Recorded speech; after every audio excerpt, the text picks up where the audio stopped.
at the screen too long. Oh, okay. Looks like you got to do it immediately as you punch it in. You got it. Okay, cool. Yeah. All right. Okay, so let me do the next time. Let's just do it over again. All right, cool, good. Okay, good. That works. Good. All right, Shabbat Shalom. We are live on the YouTube and on the Facebook. All right, we're live on both. And let me start up the Clubhouse / Club Deck. Get on there. They can hear. All right.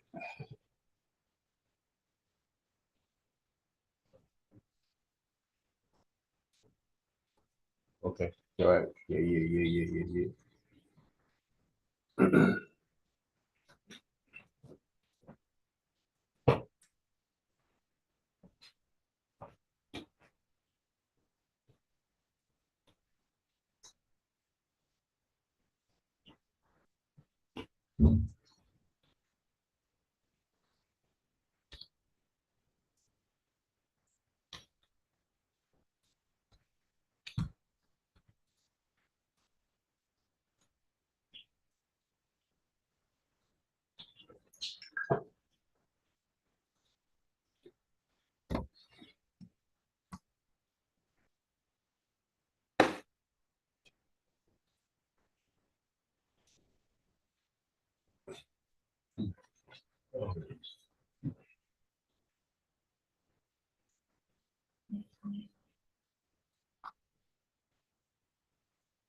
All right, we're getting ready. I'm just getting ready to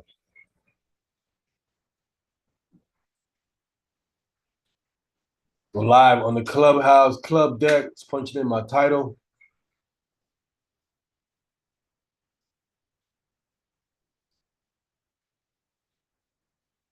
Right, we are officially live on the Clubhouse Club Deck. You want to pin the link?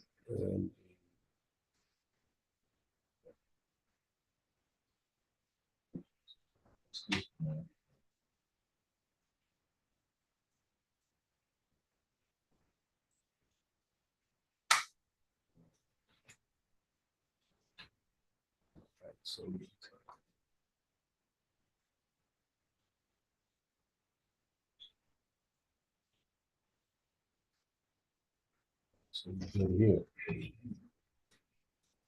You're gonna come up, man. Let's see this. Check this down.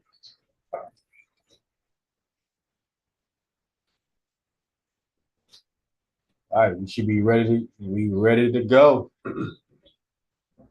We are ready.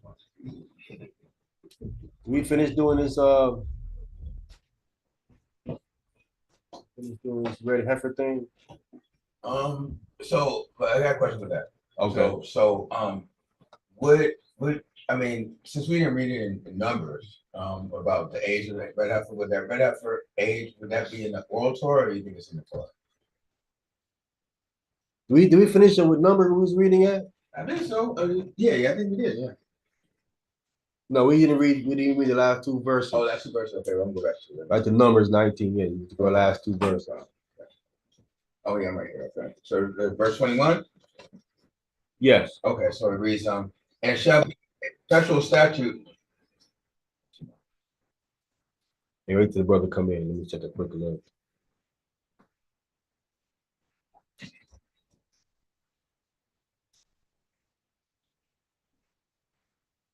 There we go. Yep. All right. Shabbat Shalom, T Miles. Shabbat Shalom, Shabbat Shalom, brother. Shabbat Shalom, Akim. All right, let's get that in Numbers chapter 19, verse 21. Okay.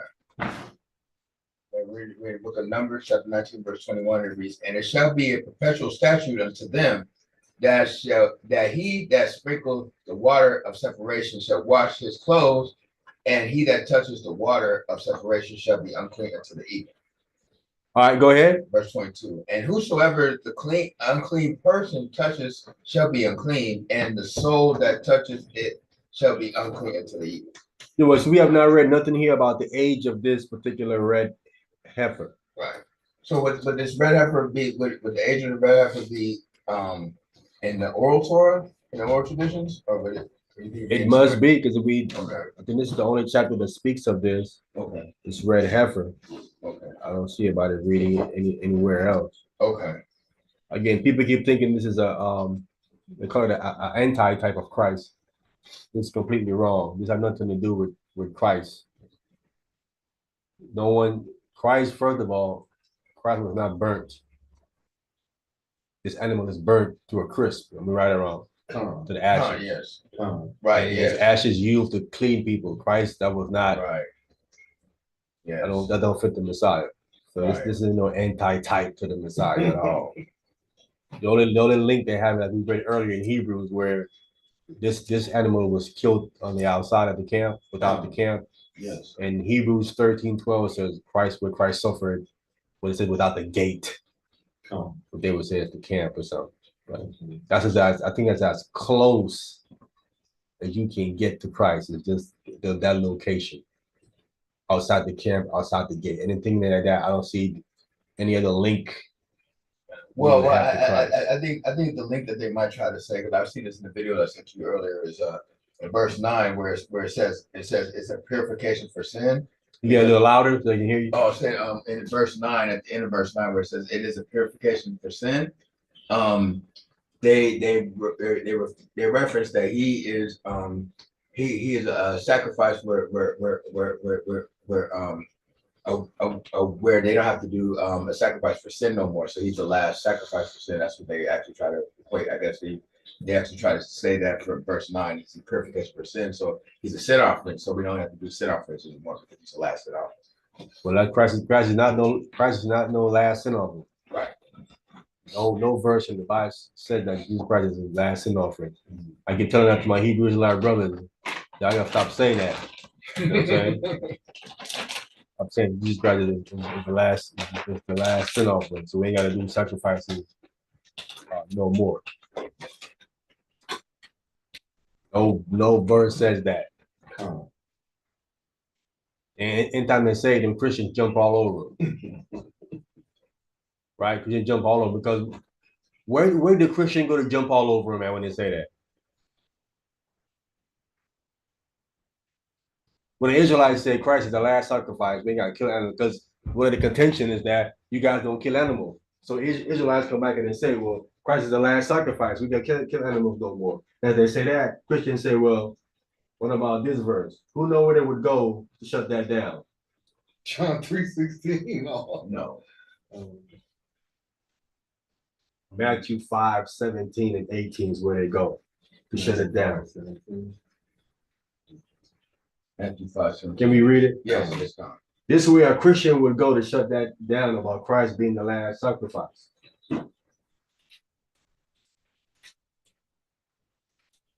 So I tell brothers, don't use that. Don't get cut. Okay. If you got it, can you read it? I got it. Go ahead. Matthew chapter 5, verse 17. Yes. Think not that I have come to destroy the law. See, right? That first part right there, they cut already with that first part. You saying he destroyed sacrifice, which is part of the law. Come. Okay. That first part of it kills it. Matthew Chapter 5, verse 17. Think not Think not that I've come to destroy the law. Just got through saying he destroyed sacrifices that was in the law. Oh, okay. Yeah. You cut. You guys finish reading it? Come. Or the prophets, I am not come to destroy, but to fulfill. Yeah, but this will cut their own doctrine though. Could who do doctrine? The Christian doctrine. I'll cook doctrine of what?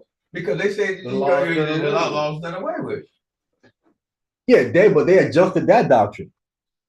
They did. You know that? No, I didn't. You didn't know that? No, I didn't. This Yeah. is new information. I didn't They've adjusted it to say not the 10 Commandments. Oh, They say Okay. the 10 Commandments is still good. okay. Okay. They say that is still good. They say, but that other stuff, no. Okay. Okay. That stuff, Okay. no. Okay. But they will say if a Israelite wants to keep an Israelite custom, there's nothing wrong with keeping an Israelite custom, but you can't make nobody else keep it. But what about they still don't keep still don't keep the 10 Commandments though. They don't keep the Sabbath day holy. They said, huh? They don't keep the Sabbath day holy. They said they do. They said well, it's Sunday. Oh yeah, but still, like still buying and selling on the side on that day, though, right? Who? The Christians. No, they said they in church on that day. Yeah, but they still buy and sell after they get out of church, though. Well, they go eat, I guess. No, they still buy and sell. Wait. They do it at church too. You know, I didn't know they're buying something in the church. Yeah, they do. I didn't know they're buying something there. I didn't know. That's new to me. I didn't know. Yeah.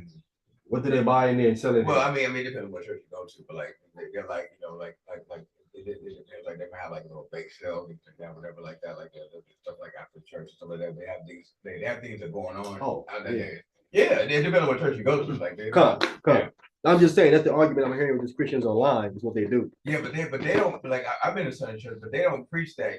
We're not gonna buy and sell. We don't buy and sell on this day. You know what I'm saying? But they just say that I guess they would say that keeping the day holy, just of course you come into the service. Yeah, but they're gonna come with that. They're gonna come with that lawful to do good on.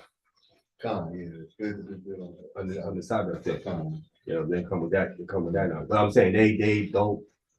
10 Commandments to them. They say that's good. They don't go against that no more. They used to go against it. Yeah, but they still don't keep that one I'm talking about. They still don't keep it. Which one? They keep the Sabbath holy. I mean, even They're gonna say it's lawful to do good. If they're doing a bake sale, they're gonna say we're doing a bake sale to raise money to help people out. But still, they don't preach say after you leave here, don't buy and sell it on your own. Like they'll still do that. Like again, it depends where you go and what so. time you go. Because when the sun goes down, they're gonna say, well, they didn't Sabbath no more. But I mean, I've never been to churches that teach that the day starts when the sun goes down. I've been to some. Oh yeah, okay. Yeah, some of them do teach that. Some of them understand too that he's a black man too as well. They don't teach he's a so-called white man either. I said they've been changing the doctrine slowly but surely across the board. They've been making adjustments to the doctrine in Christianity. So it depends now which church you're talking to now, because they're going to say, now we teach that. You'd be shocked what they teach nowadays in these churches. I'm telling you. Don't go assuming they're teaching the same stuff they were doing back in the 90s. No. Right. Okay. They have changed their doctrine, they've updated it. If you notice, a lot of pastors are now in the Old Testament. I don't know if you noticed that. Yes, sir. And they doing a lot of this because the Israelites, they've been listening to the Yes, Israelites. So. yes, we've been pushing the line. We've been pushing the line on them. They have to make adjustment to their doctrine because the reason why that they're losing a lot of members. They actually have a whole lot of meeting, like at least once or twice a month, specifically about Hebrew Israelites. Okay. And what we're teaching was because they losing a lot of members in there. They're getting a lot of questions from the congregation that they cannot answer. They can't give a definitive answer to, and it leads into arguments in the churches. And now they have the further was ignoring it. Now they can't ignore it no more. So again, yeah, I'm up looking to that. Maybe it's in that oral Torah about this the age of this red heifer. Okay. But again, it's not something that we need to be worrying about. Right. Anyway. Right. Yeah, you broke it down earlier, man. Yeah, I want to just read it again so we get it on the recording. Wait, what do you want to read? Malachi chapter 3 again. Okay. So the red heifer is about the purification of the temple furniture, the temple items, and the priests themselves. Is why these fake Jews are going so crazy about it. They need a red heifer so they can do this third temple. They need it for the purification of the instruments, and for the priests are going to be performing the duties in the temple. But we're never going to read Malachi and say that you don't really need the red heifer. Okay. Malachi chapter 3 verse 1. Yes, sir. Okay, I got it. Read from the book of Malachi. Hold on, let me go ahead. Yeah, let me punch it up so people can see it here. Okay.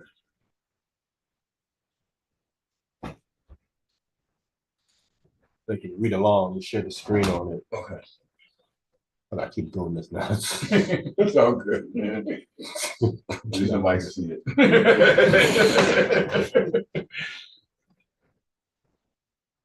Yeah, my tab is like Malachi missing. Yeah, look up. Talk to me fine. It's too it's back down. Oh no. See it. Yeah, it is good. Switch. Share that.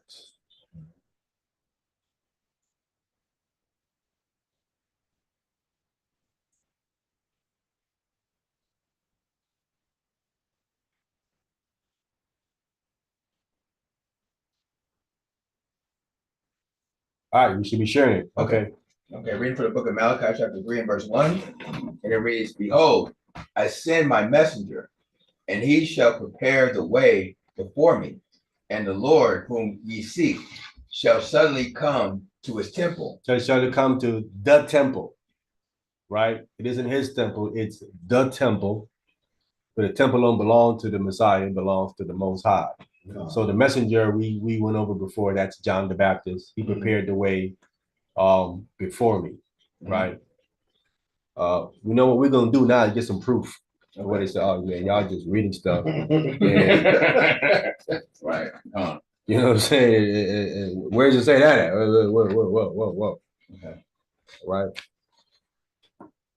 We need to get the book of Luke. Can we get Luke chapter 7, verse 24 to 30? Luke chapter 7, verse 24 down to 30 is what we're going to get. I'm going to pull it on the screen as well so everybody can see what I'm talking about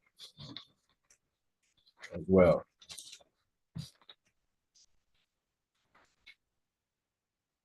Let me go back and pull it. We're going to come back to Malachi. Luke chapter 7. We're going to get verse 24. You said Luke, we chapter again, 7? Chapter 7. We'll get 24. Luke chapter 7, verse 24 to verse 30. All right. Who got that? I'll take it. Go ahead. Luke chapter 7, verse 24. And when the messengers of John were departed, he began to speak unto the people concerning John. John the Baptist. Go ahead. What went ye out into the wilderness for to see? A reed shaken with the winds. Go ahead. But what went ye out for to see? A man clothed in soft raiment. Behold, they which are gloriously apparelled and live delicately are the king's courts. Are in the king's courts. Go ahead. But what went ye out for to see? A prophet, yea, I say unto you, and much more than a prophet. Go ahead. This is he of whom it is written, Behold, I send my messenger before thy face, which shall prepare thy way before thee. Right. So we see right here, Christ letting us know that John fits this prophecy here in Malachi, right? Behold, it said, this is he of whom it is written. Behold, I send my messenger before thy face. He said, prepare thy way before thee. So we got that scripture. Quoting it verbatim. Yes. We got clear, and we know who was saying that Christ don't get it wrong. Right. So when we saying it's John, the Messiah confirms what we're saying it is John. All right. Go ahead.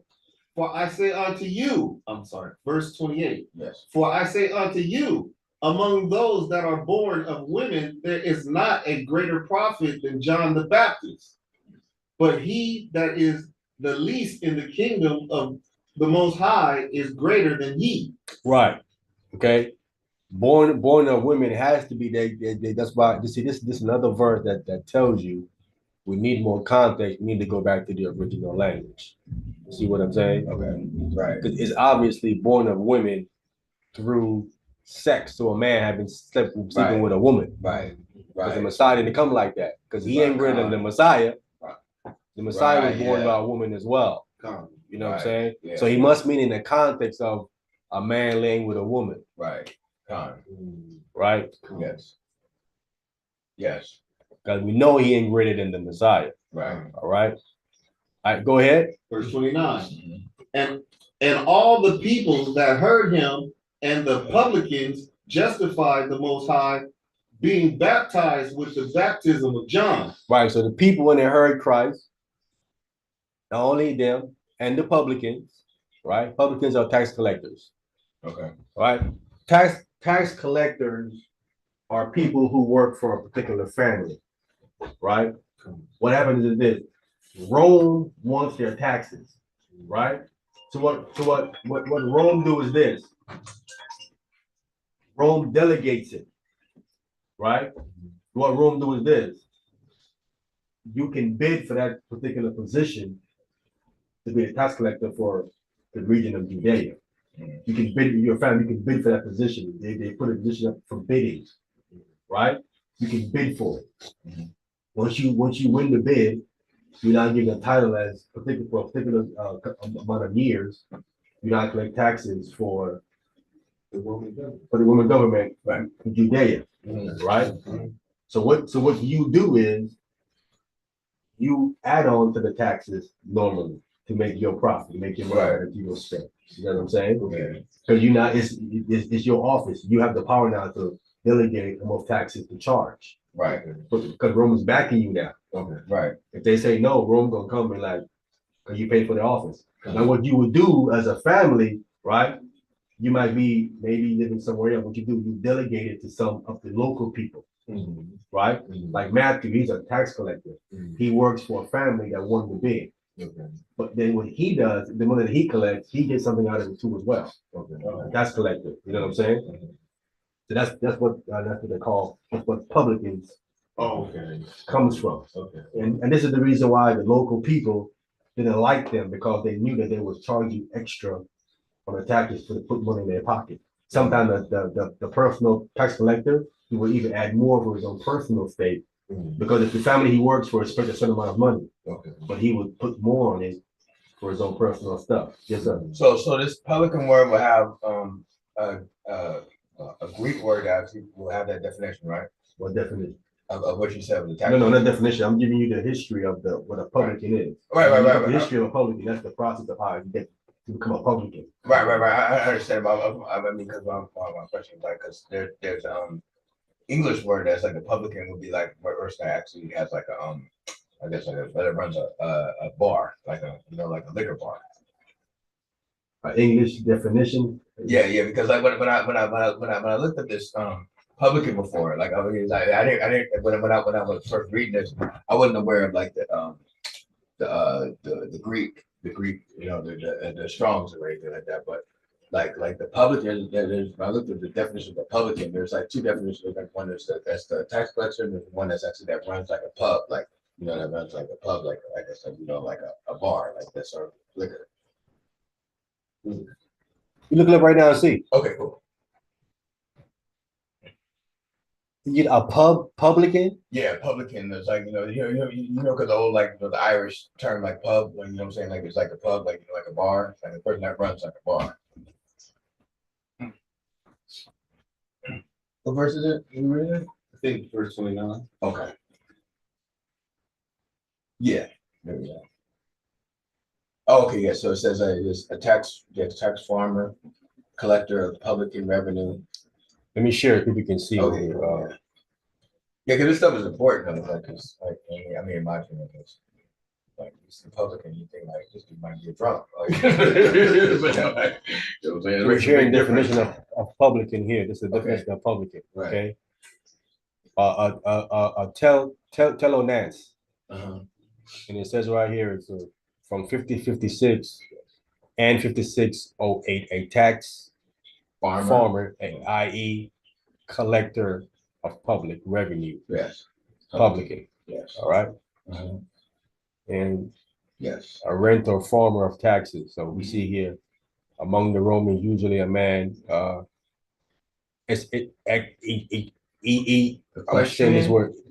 Equestrian rank. Yeah.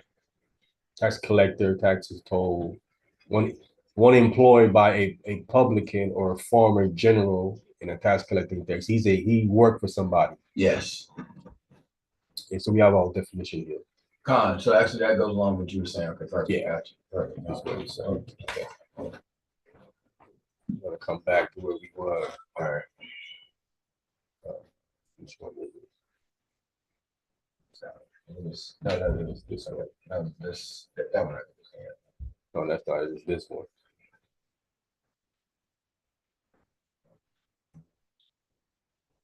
Oh no, you know what? All right, switch them right here. Okay, good. All right, let's go back. So we got a publican is Yes. right. So the people that heard him and the publicans justified the Most High, and they were baptized with the baptism of John the Baptist. Even the people that people don't even like was getting baptized, and the regular people as well that heard Christ. All right, go ahead. Verse 30. Wait, that was it. The 30. We were supposed to go to 30. You start with 30. Was that what I said? That's 29. I said 24 to 30. No, that was it. That's all we needed. Okay. The rest of it was what I pulled on the Zaryak. He wouldn't let me read the rest of it. But this is what proved. This is what proved that you have to get baptized. Water baptism. Okay, gotcha. Water baptism. When you read down, it proves you have to get water baptized. Because you were doing a couple of things, John the Baptist and the baptism. Yeah. We can go back to let's go back to Matthew. Malachi? I mean, just back to Malachi. Okay. All right. Chapter 3. Yeah. All right, who was reading? I was. Okay, go ahead. Okay, so it says for you want to start over? Yes, sir. Okay, for reading from Malachi chapter 3, verse 1, it says, Behold, I will send my messenger, and he shall prepare the way before me, and the Lord whom he seek shall suddenly come to his temple. So we see right here, even in Malachi time, to point out again, the Israelites were still seeking someone to come before the first century. This man have not came yet, right? This again eliminates what the Tanakh only keep trying to say, that the men Moses talked about, that God would raise up, they claim it's going to be Joshua. It couldn't be Joshua. They're still looking for this man to come in Malachi's time. And I killed that argument right there. Right. In their own Old Testament, it's saying here, they're still looking for this man to come. Because it says, and the Lord whom ye seek. There's only one person in the entire world that the Jewish people were seeking to come. There's nobody else that they were seeking to come but the Messiah. Right. And it's true that he has not came yet in Malachi's time. Yes. Right? And the Lord whom ye seek shall surely come is the temple. The temple don't belong to him. All right? Right. Go ahead. Even the messenger of the covenant, whom ye delight in, behold, ye shall come, saith the Lord of hosts. The messenger, let's get it. The messenger of the covenant. So we don't want them to get lost. Okay. Let's not get them lost. Can we get Zechariah chapter 9, verse 11? Yes.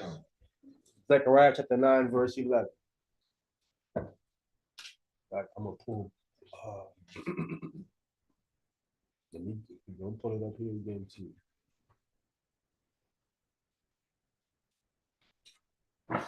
Zechariah chapter 9, and we're gonna read verse 11. Right?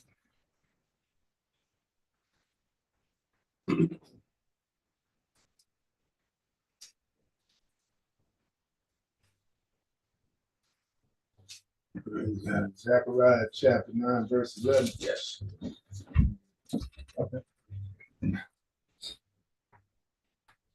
Book of Zechariah, chapter 9 and verse 11. Yes, sir. As for thee also, by the blood of thy covenant, I have sent forth thy prisoner out of the pit wherein is no water. Where there is no water. Okay.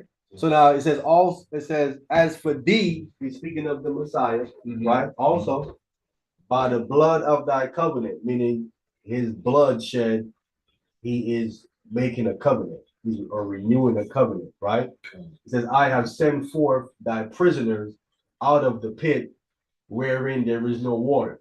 When Jesus Christ died and resurrected, it tells you that there was a man that resurrected too with him, some saints that resurrected after him. After he resurrected, these men came out the graves, it said. These are the men that was in the prisoners, it was in a pit wherein there is no water. All right. There was some kind of location where there was no water, right? And I assume that could be hell. Right? Yes. But it ain't hell where they're in torment. We understand that hell has different sections of it. So these men was in there, and we just read it where this happened, so they said we're making that up. You get the book of Matthew chapter 26, where this happened. I think it's verse 56. That's dealing with the other part. But again, we came here to show you that the blood of the covenant is showing you that this when Christ died, the shedding of his blood renewed the old covenant. He ain't making a brand new covenant. He said he renewed, he said blood of thy covenant is the renewal of the covenant. But we're gonna get this in Matthew chapter 26. Let me get the specific verse. I think it's verse 52 or 56.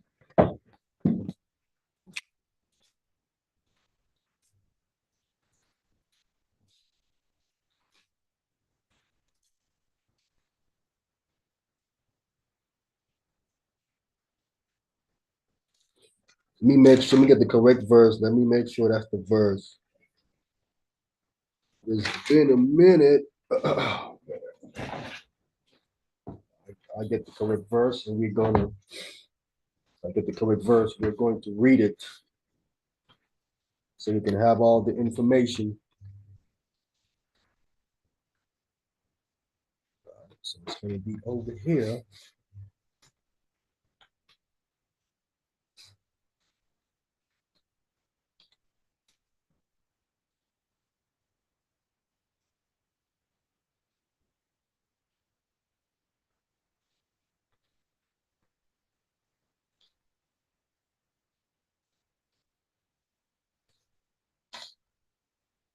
Hold on, anyway, this book is fell apart. I saw a picture with a lot camp. He got more heathens in his camp than he do us. Heathen in his camp. When did that happen? I don't know, but he more Mexicans in there than it is us. Wow. I was looking at some.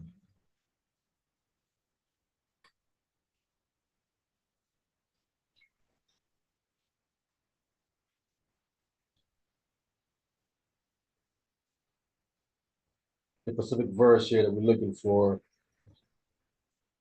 Yeah, Matthew chapter, well, I said 26, 27. Matthew 27, verse 52. What we're looking for. Matthew chapter 27. Let me pull it up on the screen so everybody can see. And we're going to come back. Matthew chapter 27. We're going to get verse 52.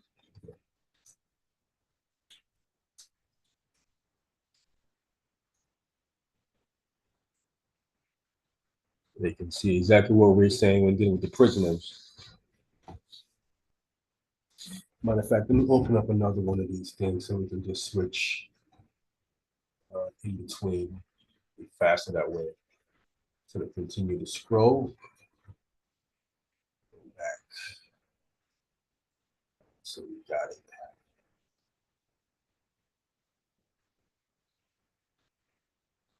It's faster and easier. So just switch between the two. All right, who got that? I got it. Matthew chapter 27, verse 52. And it reads. Wait, let's read up. Okay. Read verse 50. Matthew chapter 27, verse 50. Jesus, when he had cried again with a loud voice, yielded up the ghost. And behold, the veil of the temple was rent. It twined from the top to the bottom, and the earth did quake, and the rocks rent. Right, there was an earthquake. So what happened was that the thing that holds up the pole where the veil was, the wall, the earthquake cracked it. It didn't get the earthquake and then split the cloth in two. You know what I'm saying? The veil was rent in two. What holds up the rack of the veil, that cracked, which caused the pole to crack, which caused the veil to split. Because it says right here, and the earth did quake, it's an earthquake, and the rocks did rent. That's what caused it to rent, because we have the information where, I don't have it here with me, but information tell you that at this time, the Sanhedrin could not hold a council, because right next to the temple, the Sanhedrin had their meeting place where they would hold a council attached to the temple. And they couldn't go in until they fixed it because of this earthquake that cracked it. That caused the veil to split. But when you read in the Hebrew Matthew tells you that it was those two poles that cracked, that caused the veil to split, right? Okay. Go ahead. Verse 52. And the graves were open, and many bodies of the saints which slept arose. So this is the one that came out of the prisoners. It was in the prison. We read in Zechariah chapter 9, verse 11, where there is no water. Okay. Go ahead. 3. And came out of the graves after his resurrection and went into the holy city and appeared unto many. So they came out of the graves. That's where they was. That prison after his resurrection and went into the holy city and appeared unto many. Okay. Let's go back to where it was in Zechariah. Let's read Zechariah again real quick. Zechariah chapter 9, verse 11. Yes. Okay, I'll read that verse. So Zechariah chapter 9, verse 11. And for thee also, by the blood of thy covenant, I sent forth thy prisoners out of the pit wherein is no water. Right. So we just read the confirmation of that. Now let's get Isaiah chapter 42, verse 6. Again, we're dealing with the messenger of the covenant. All right.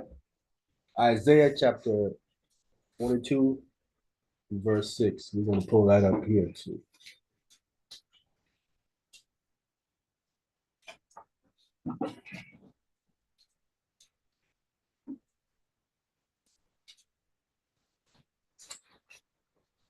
Isaiah chapter 42, verse 26. Verse 6. Verse 6. Yes. Isaiah chapter 42 and verse 6. The Lord have called thee. I, the Lord. I, the Lord, have called thee in righteousness, and will hold thine hand, and will keep thee, and give thee for a covenant of the people, for a light of the Gentiles. Right. Covenant the people and the light to the Gentiles. So he's giving him as a covenant. That means so a covenant means something that's cut. Blood got to be shed.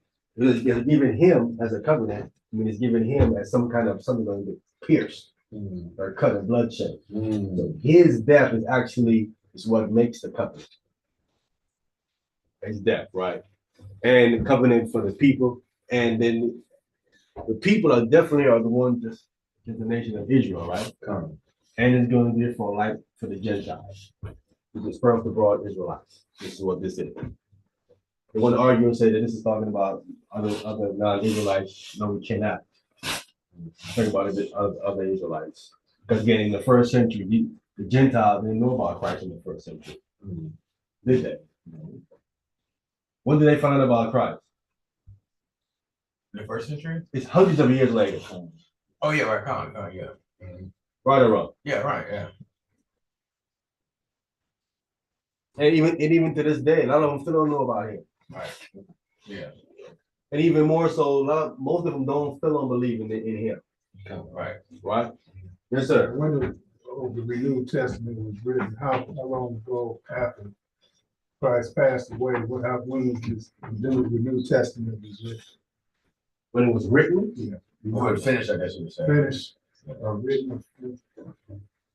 What was it, about the end of the first century? Going off into the second century? So sometime in the second century was compiled. We have a document called the Manchurian document, and it documents what they was all reading in the churches, and it mentions the majority of the books that we have, and that's dated back to I think sometime in the early second century. It's called the Manchurian document. Okay. One of the earliest writings that documents the canon that they had. That has nothing to do with that movie, right? No. Okay. I was thinking. Okay, because I never seen it, so I didn't know. So okay. Anybody can Google it. But the Manchurian canon. I mean, I had it. In fact, I don't have it here in this computer. I need to bring the document and show it, and then definitely.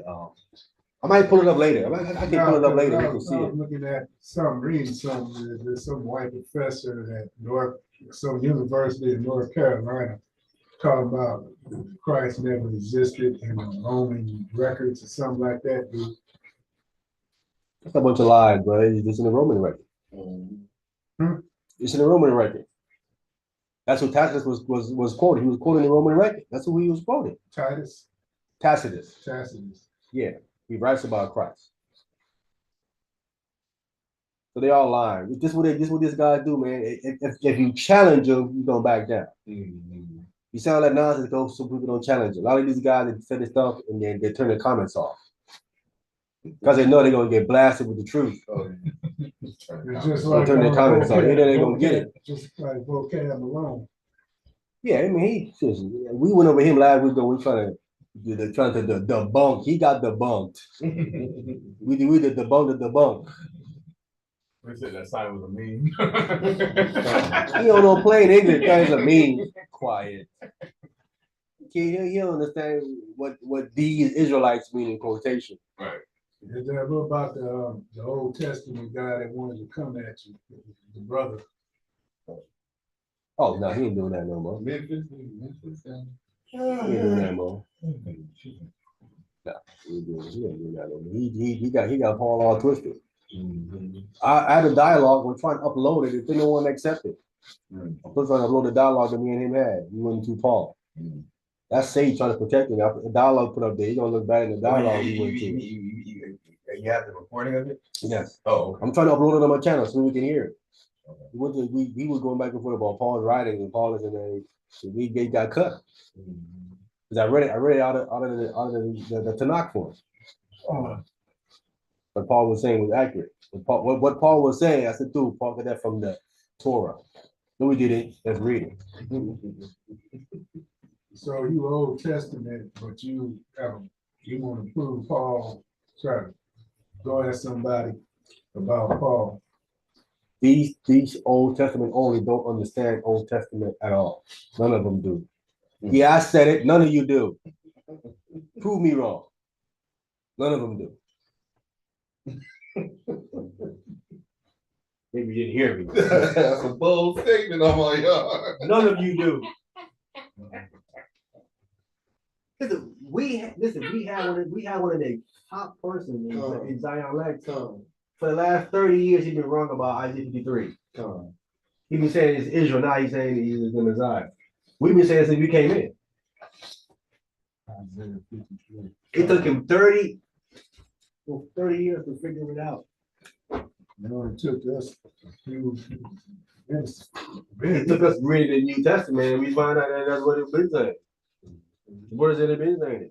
I'm just saying, in our time, one of their own is saying it, what we're saying, what we've been saying for years. Now, before you get to us, deal with one of your own. Because I know none of you can deal with him.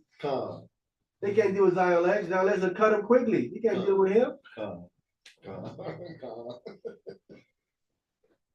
And that's why I said they understand the Old Testament. And again, the only reason why he even understands what the Old Testament is saying, and as if it's because one day, I don't know whatever clicked in his head, he put 2 and 2 together, which I don't know why he couldn't do it before. For years, he's been saying Christ don't exist, right?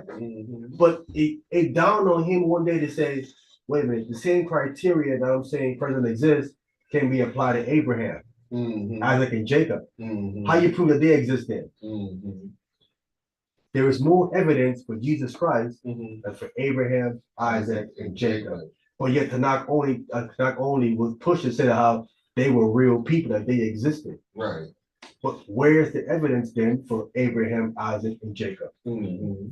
I can find a plethora of evidence for Jesus Christ. Basically, when you have slim to none. Wow. For those 3 people. Yeah. So who may go and say, so Zion Lex said, you know what? Whoa, maybe Wait a minute. I'm way off and I'm talking about it. And they took 2 and 2 together.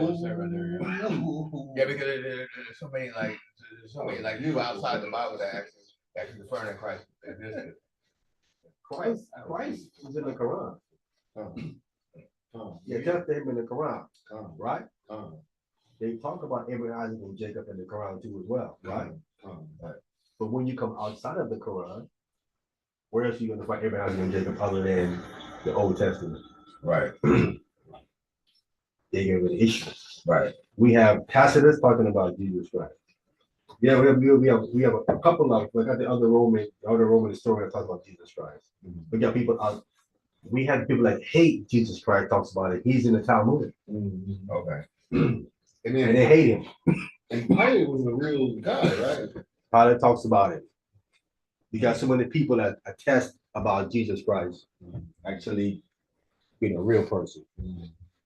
And that's where John like switched his understanding of that and say, you know what? Okay. Jesus Christ was a real person.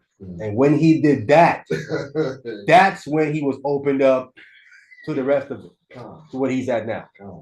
He finally acknowledged that Christ was a real person. When he did that, That's an increase. it is as Paul said, once they turn to the Lord, that veil is going to be taken off. Now you can see clearly. All right, let's go back. We finished Isaiah? Let's go back to Malachi chapter 3. Okay. Yeah, let me pull it back up here. We're just dealing with the messenger of the covenant. That's right. Just trying to give the understanding of who that was. I think now we have who that is.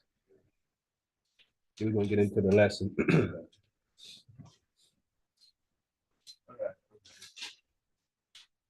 I think now you're in Verse 2. messenger of the covenant, whom ye delight in.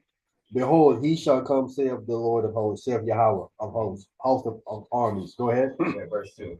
But who may abide the days of his coming? And who shall stand when he appeareth? And he is like, for he is like a refiner's fire, and like fuller's soap. Right. So we see what that is talking about. So he basically he gonna clean you up. What's gonna happen? He gonna clean you up when he comes. Okay. So we refiner's fires, but then when they go to that metal and mix and get all the impurities out. Okay. Put it on that blade. Right. Yeah, that's the ego when it comes. Refiner's fire says and like fuller's soap. Okay. Completely wash you thoroughly, get all that dirt off of you. All right? It's not that shea soap, different soap, right? Huh? It's not like that shea soap. It's No, different none of that stuff. soap. None of that stuff. Okay. So you don't need the red heifer because Yahweh Shah is going to clean all the Definitely. So he is the heifer, right?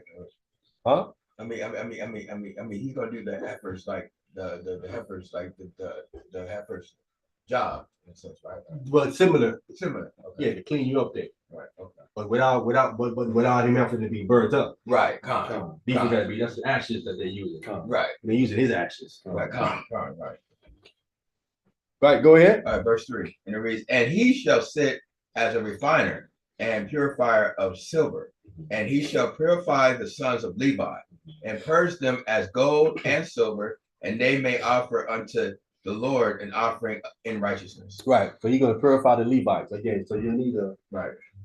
no red heifer to purify these people to start those third temples and all that nonsense. Well, they needed the Messiah.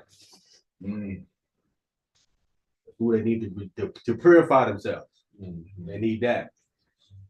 They're not waiting for the Messiah to come to purify them. They're trying to go the Old Testament way and go with the red heifer. But you're gonna need this man to purify you.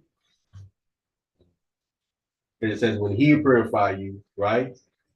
When he purges you and purify you, it says that they may offer unto the Lord an offering in righteousness. If he doesn't purify you, how can you do that to the Lord? You're not going to accept it because he's not going to purify you.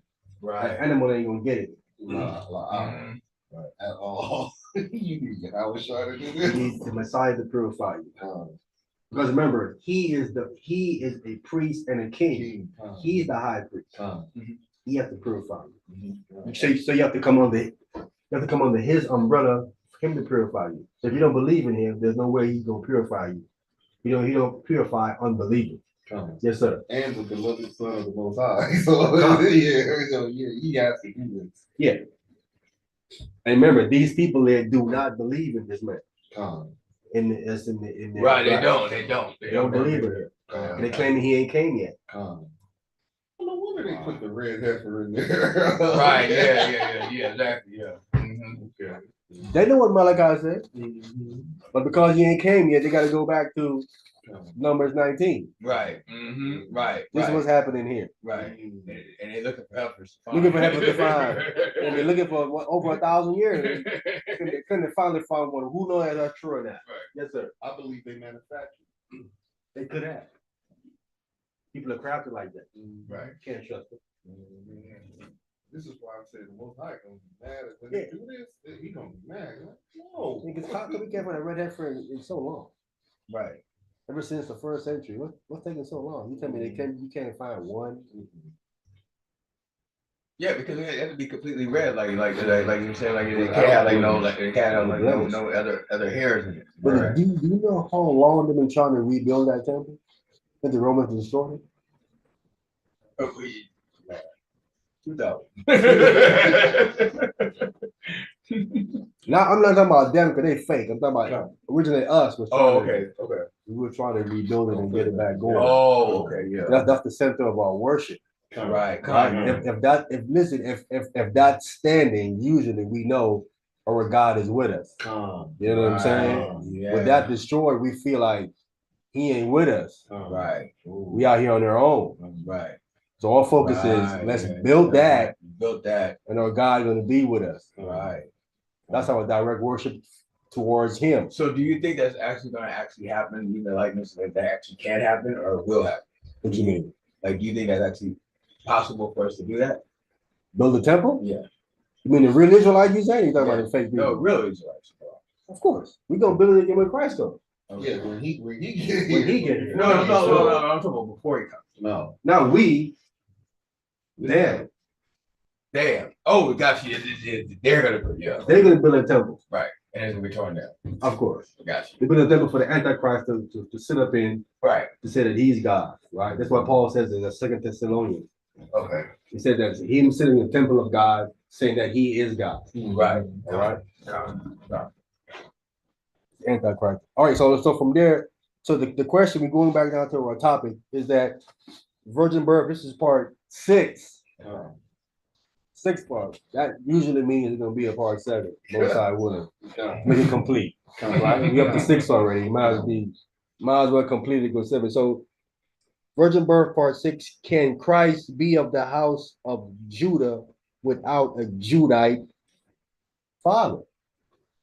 According to them, they say, well, hey, how is he from the house of Judah? He ain't got no Judite father. You have to come to sex. A man to become from the house of Judah, specifically from the house of David. Okay. This is their argument, in the house of David. Right? This is their argument. Let's get the verse that I love to run to first. Romans chapter 1, verse 3.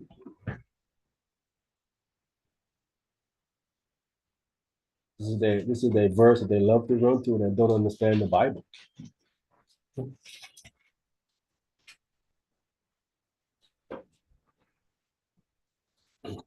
Romans chapter 1, verse 3. Who got that? I got it. Go ahead. Romans chapter 1, verse 3. Concerning his son, Jesus Christ, our Lord, which was made of the seed of David according to the flesh. They said right there, brother, as you're talking about, you cut yourself right there, made of the seed of David. So now we gotta slow it down. You always pause it down. That's what they do, don't do. Now, if seed here means sperm, which was made of the sperm of David, right? Right. For that to be true, David got to be alive, isn't it? Come. I mean, if you take it literally, yeah. This is what they're saying. They're saying it's sperm. Okay. Sperm of David. All right. I said that can't be correct because David is not alive in the first century. But then they're gonna say, no, I don't mean literally, I mean descendant. I said, okay, now that's why we pause it down. So stop saying sperm and start saying descendants, right? But then I say again, Joseph is Christ came from sperm of Joseph, that's the question. So that's what we have. So now I said, cool. Okay, so now you're saying, oh, descendants, but descendants through sex. Right. So you're saying so now you're saying that's Joseph, right? Mm-hmm. Saying that's Joseph from the house of David. And now the problem is that we have Joseph's line. We get Joseph's lineage. Mm-hmm. It's in the book of Luke. But Brother. That's Mary's. I mean, that's Mary's line too, brother. 16. Luke chapter 3. Now, how can Luke chapter 3 be Mary's lineage? She ain't mentioned at one time in the entire lineage. How does that make any sense? They have absolutely no proof. They've been saying that too, haven't they? Yeah, they were saying that, but there's no proof. How can you prove?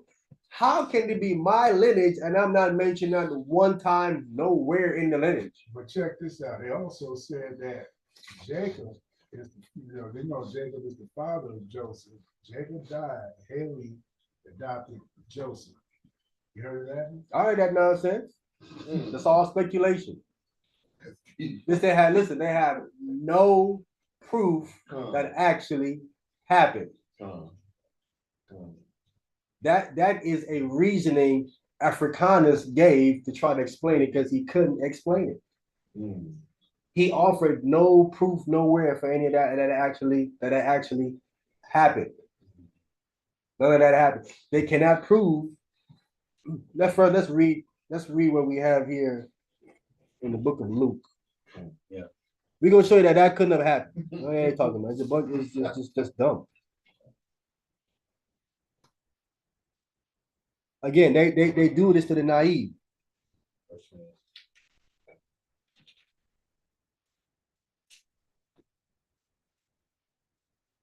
We're gonna start at verse 23. All right. Go ahead, read that. Okay, I got it. Reading from the book of Luke, chapter 3, verse 23. And it reads, and Jesus himself began to be about 30 years of age, being as was supposed, the son of Joseph, which was the son of Eli. This is where these guys right here want to deny what the plain text says. It says, as was supposed, the son of Joseph. It is telling you they thought he was the son of Joseph. Now, where Luke getting that from? Who told Luke as was supposed? This is where the common sense loses them. Luke comes after the fact. He's learning from the apostle, and he's writing and saying, as was supposed, the son of Joseph. Who told him that? It has to be the apostles that told him that. Mary was there too as well. I told them that. Because they wasn't there. Mary was there. Right. So Mary always told the apostle, Right. and they told Luke. Right. They gonna lie and say what as was supposed was added to the text. And when we go into the Greek, we see it's right there. It isn't added. Let me show you. So you can say I'm not making it up. You can go to the Greek text and show you that it's actually in the Greek text that it is not added. We're gonna dispel all of them arguments. We're gonna get some better arguments. I just know that much. Them arguments are just lame and dumb.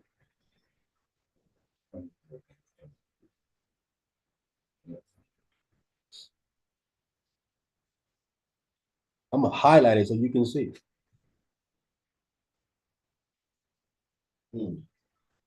Right here. As, here you got a number for as, was supposed right here. So we see it isn't added. If it was added, there would be no Greek numbers to it. Right here. It's actually in the text. It's giving you a word. This is here. These words are actually in the manuscript. They didn't add these words at all. These are not additions. As was supposed to heaven. You just want to be clear. We're not. Okay. I can show you. I can even show you in the interlinear.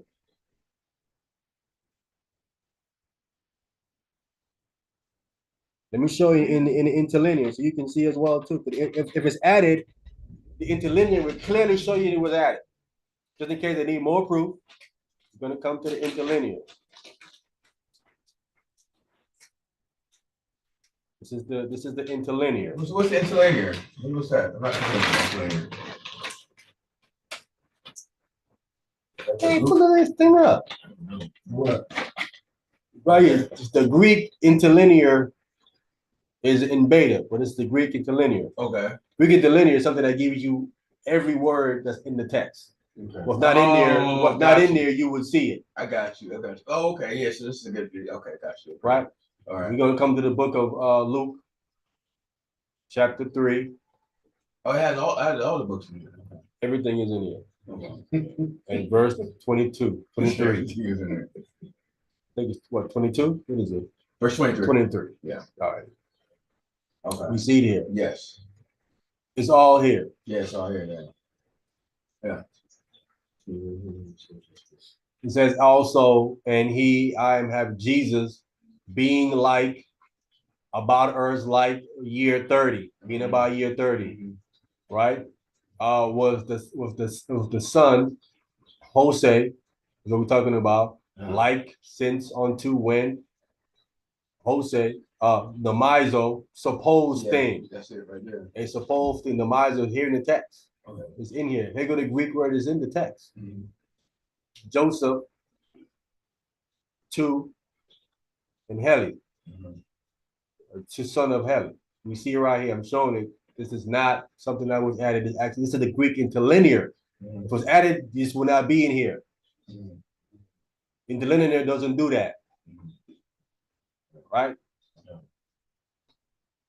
Let's go back. Just wanted to show it so you can see. You're not making it up. You know what came on, you know? I'm about to see who came on. Just It's like Shirley Smith man came on. We don't know how to talk about it.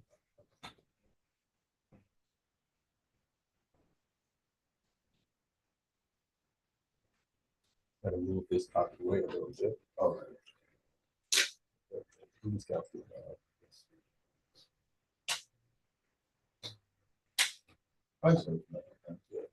Hey, Shabbat Shalom, Server Smith. What's up, brother? Shabbat shalom. Hey, Shabbat. Man, Shabbat Shalom, family, brothers. Blessings, Shabbat Shalom. Praise the Like, Most High. you came in right on time. All right, so let's go back. I mean, no, we here. I'll pass it. Okay. We in Luke, right? Yeah, so as was supposed, clearly, I want to read. Listen, we can get clearer. Come. We need to get Luke chapter 1, verse 1. Can we get that right quick? All right, yes, sir. We can dispel this foolishness here. Let's find out where Luke get this from. All right.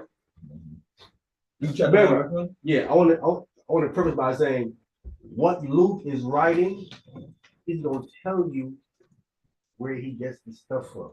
He ain't making it up. Go ahead. Okay, reading from the book of Luke, chapter 1, verse 1, it reads, "For as much as many taken in hand to set forth in order a declaration of those things which were most surely believed among us." We clearly see what he's writing is what is believed among the body of Christ.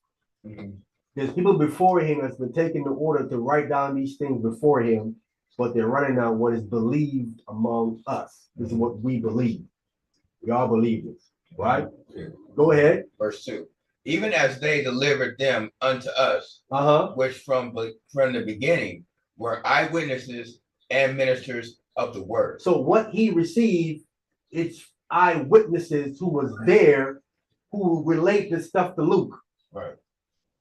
They delivered it unto them from the beginning. Yes. That would have to be Mary. Yes. Right. Yes. She was obviously there. Yes. She was the eyewitness. Yes. She has the birth of the Messiah. Yes. It says, and ministers of the word, those would be out there, the apostles, and then the women too as well. Yes. That were off his feet. Yes. They delivered this unto them. Yes. Mm. Yes. Mm. That's good. That's good. That's good. What Luke is writing has corroboration like crazy. Come. His mother is definitely one of them. Right. That's a first. Luke could not talk about Jesus Christ's birth if his mother did not speak of it. Come. Yes. Because they wasn't there. Come. They met him they met Jesus Christ when he was going on 30. Right. Right. You know what I'm saying? So they would know none of that stuff. Right. So that makes this information strong. So when he says as was supposed, we see who he get it as was so supposed from. Come. Right. That's why I told Tazariah, which you're reading in John chapter 1, they just met him. Come. They don't know this man. Right. They thought it was the son of Joseph. They didn't know, but later on, we see that it wasn't because Luke is letting us know as was supposed. Come. Right? Go ahead. Verse 2.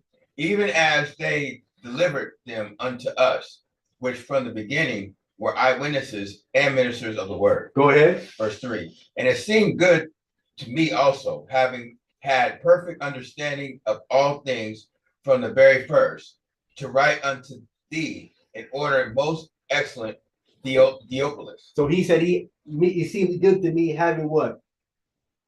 Perfect understanding of all things from the very first. Mhm.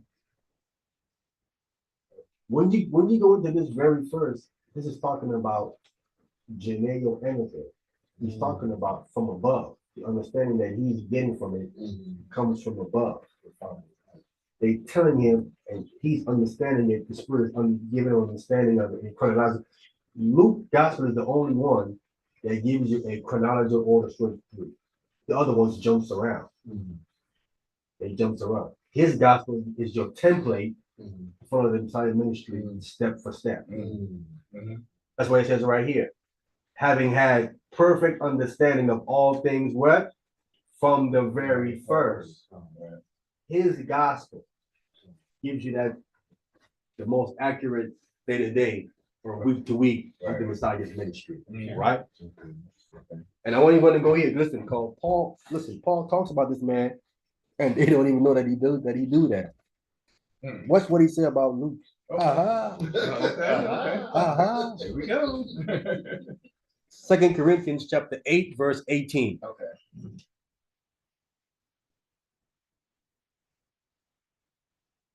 We're going to come to 2 Corinthians chapter 8. We're going to read verse 18. 2 Corinthians chapter 8, verse 18. Yes, sir. Okay. I got it. Okay. We're going to read 18 and 19. Go ahead. Okay. 2 Corinthians chapter 18, chapter 8, verse 18. And we have sent with him the brother whom praise is in the gospel throughout all the churches. Verse 19. Oh, right there. Hold on. Paul said right here, we have sent with him, right? We need to read it to find out the other person, right? Okay. We need to read it because there was someone who was sent with him, with the brother. It says, whose praise is in the gospel throughout the churches. There was a brother whose praise is in the gospel. Turn it backwards. There is a brother who they give praise to because of what? His gospel. There was a brother that wrote a gospel and they give him praise because of the gospel that he wrote. His gospel is so good, they praise him. Whose gospel do you think that is? Luke. Who traveled with Paul? Barnabas. Luke. He tells you this. Luke. He sent Luke with the brother, whose praise is in the gospel. And he said, listen, throughout all of the churches.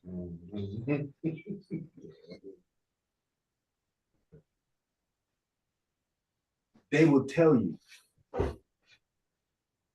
one of the first gospels to understand is Luke's gospel.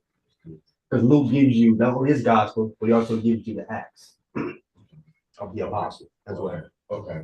Right or wrong? See, Luke's gospel is not just Luke, it's Luke and Acts. They split it. Was not originally split. It was one. Wow. Luke and Acts was one book. Wow. Right? Okay. Wow, that These makes sense. Gentiles split it. That makes sense. That actually makes sense because it picks up after them. Because in Acts, he tells you, he says we. There's this we conversation in the book of Luke. And we means me and Paul and them. It talks about the we conversation in the book of Acts. Okay. Right? Okay. Wow. Paul is talking about this man right here. Okay. Right? Okay. This is the man in the praising his gospel. Right? Hold on. Go pull it up. This is who he speaks of. And the reason why I'm bringing this out to you is to show you that all of the churches believe that Jesus Christ was not the son of Joseph in the first century. They all believe that through this man's gospel. It is these brothers that lay us lost. Wow. They all believe that. We just read in this gospel where he said, which is mostly believed among us. Right. And he's writing it to You all. had them brothers start. You about to have them brothers put down Paul letters.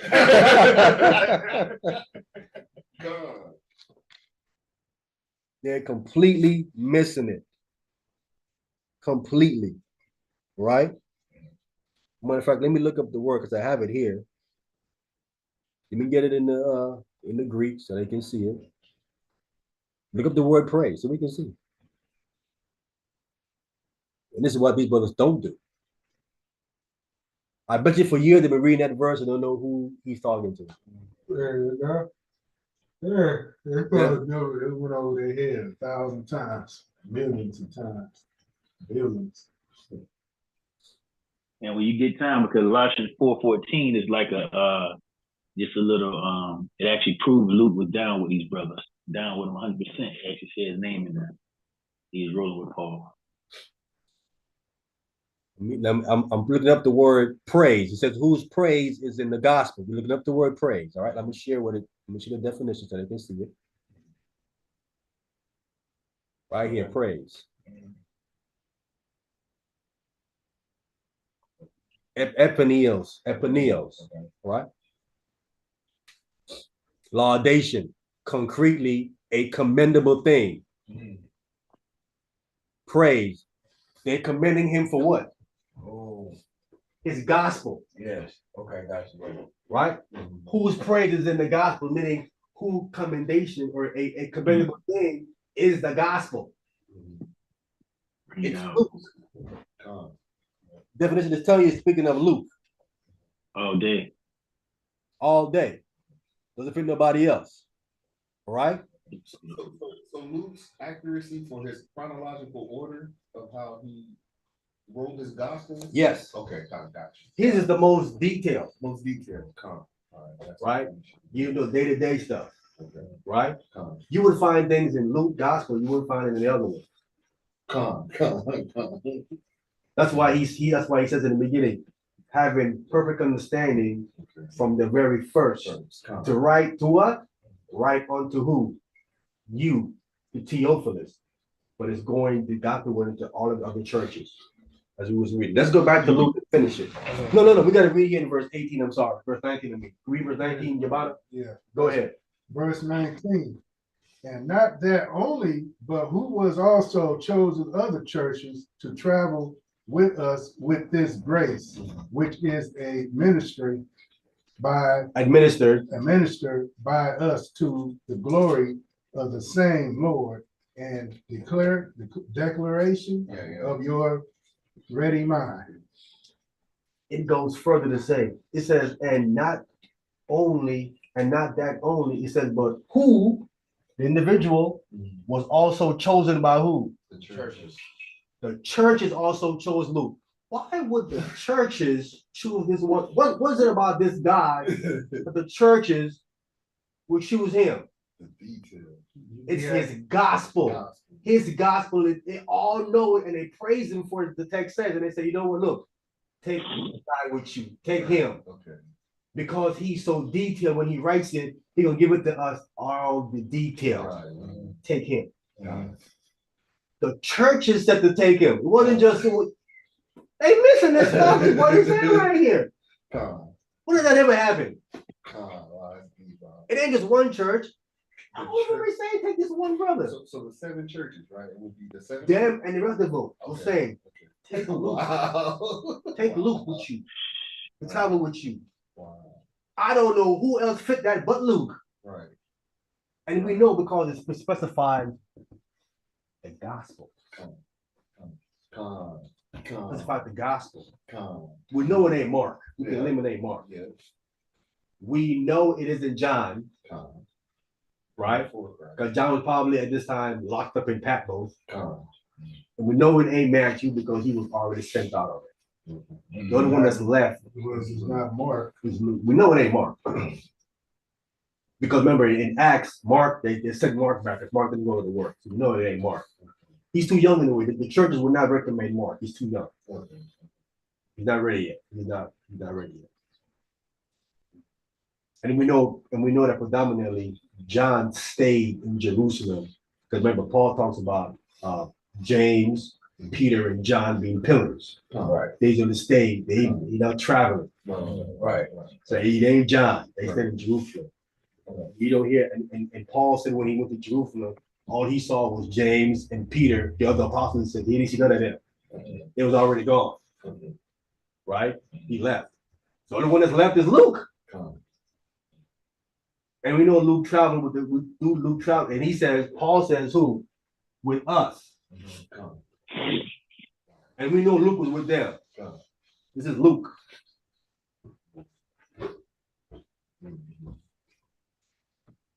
Let's go back to Luke again and finish so we can understand. Y'all know who this guy is. Luke have the praises of all the churches, man. You can go to Luke chapter 1. I think we was in Verse 3, I think. 4, I think 4. Yeah, verse 4. Verse 4. Go ahead. Okay, read the book of Luke chapter 1, verse 4, and it reads, that thou mightst know the certainty of those things wherein thou hast been instructed. All right. So I'm just coming here to establish the fact when Luke says, "I was supposed," this was what was believed among the entire body of the believers in Christ. They all believed that he was supposed the son of Joseph, that he was not the real son of Joseph. They all believe that. The text is telling us this. Wow. They didn't stop this foolishness, bro. Right, you're deceiving people.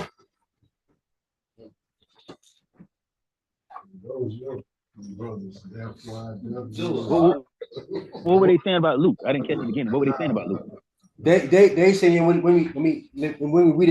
Luke says that, and Jesus himself began to be about 30 years of age, being as was supposed the son of Joseph, they're trying to say that as was supposed was added to the text. That was not originally in there, and they try to change the definition of what namizo means, which means as was supposed. Oh wow. I mean, so the history that they all believe that he was supposed the son of Joseph. Why would he use it as was supposed? Because there was a point where they believed he was the son of Joseph.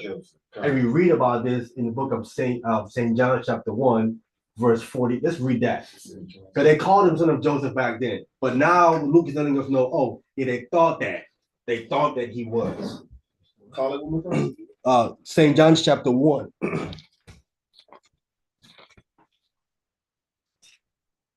You can get the specific verse for you where they call him the son of Joseph.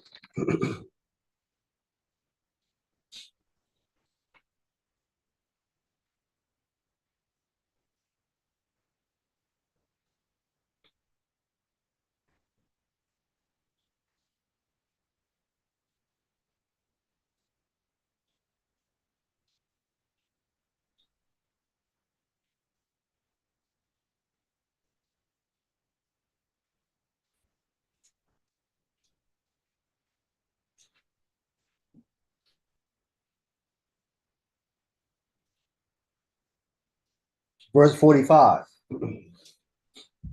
St. John chapter 1, verse 45. Yeah, let me pull it up right quick. Yeah, St. John chapter 1, verse 45.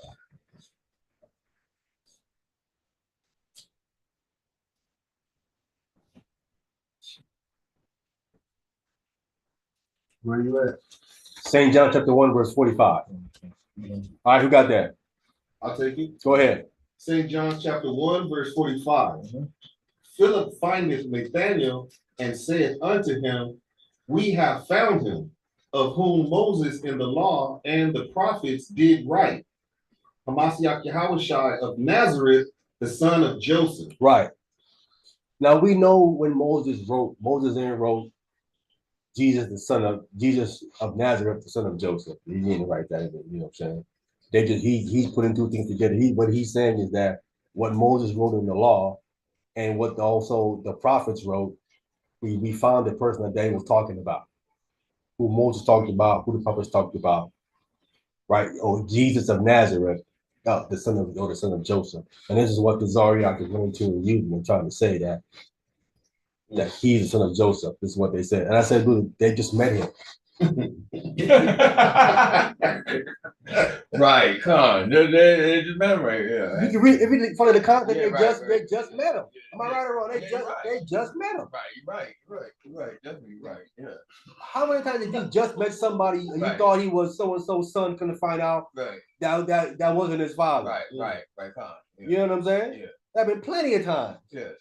Read it again. Philip findeth Nathan And said and unto said them, unto them, we have found him whom Moses in the law and the prophets, right? Jesus, the son of Joseph. Jesus of Nazareth, the son of Joseph. That sounds like it just met him. He said Philip found Nathanael, and he said, we have found him, meaning you just met him. Right. Right. Well, you just immediately gonna find out, oh yeah, the son of Joseph. Well, they thought he was the son of Joseph. They just met him. Obviously, throughout the ministry, Yes. Jesus Christ cleared it up for him. Right. I met him, my father. Right. Y'all get it clear, and then met him, my father. Right. All right. Yes, sir. like he said to Mary and Joseph, I'm on my father's business. You know where I'm at. Yeah. And I'll tell you, if you notice after this, they always called the Messiah the Son of God. He said, we know who you are. You're the Messiah. You're the Son of God. They completely stopped even mentioning him being the son of Joseph. Because he cleared it up for them. Now, if that's true, how come later on you don't see them talking about that anymore? Right. And why is Luke saying what he's saying? Right. Why isn't Luke saying the same thing that they were saying right here? You went to something completely different. It just matter. That's such a great point. That's that timeline, man. That's what I'm telling man. Listen, that timeline clears up all of this discrepancy. He's trying to say he just met him. The text said he just met him. I'm not making it up. The text says he just met him. All right, we can go back to Luke chapter 3. Yeah. Luke chapter 1 or chapter 3? Chapter 3.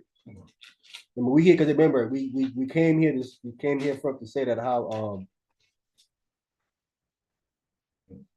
you have the of the seed of David. Now it's like, no, it ain't sperm, it's descendants, right? And the descendant they're targeting is Joseph, correct? So imagine Luke chapter 3. Hey, you know what he probably thought? Go ahead. Hey, bro, I was gonna say, you know how he probably thought you trying to say that, even though the text said that, because a lot of people think that he was running the original 12 disciples. You're breaking up, Servant Smith. You break up a little bit, brother.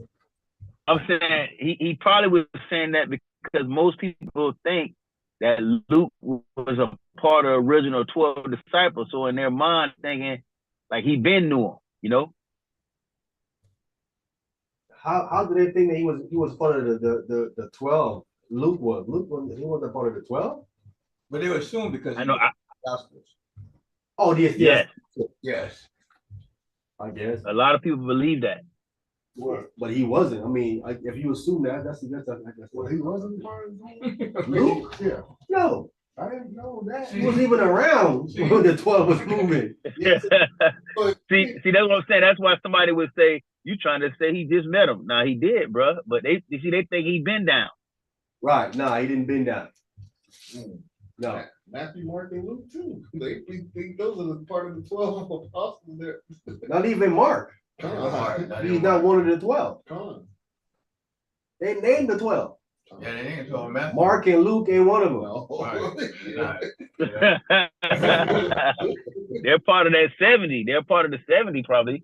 But Oh yeah, no, they ain't part of the 12. We don't know exactly when Luke came in, but he was not one of the 12. That's for sure.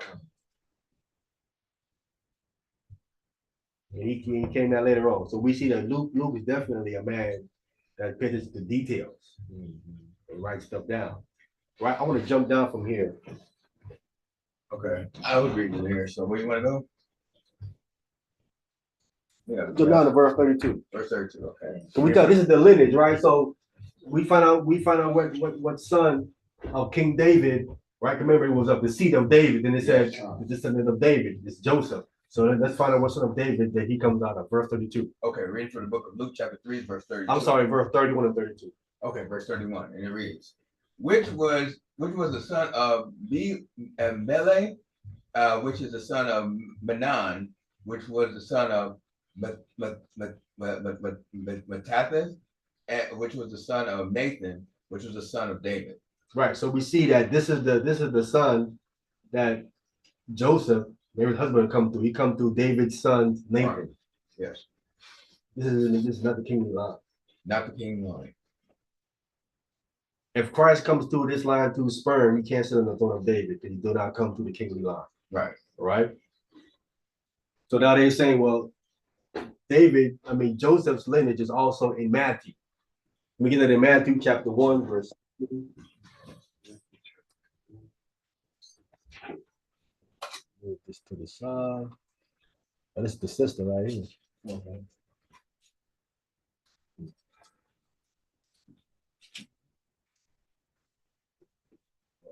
Just come up. I gotta go up.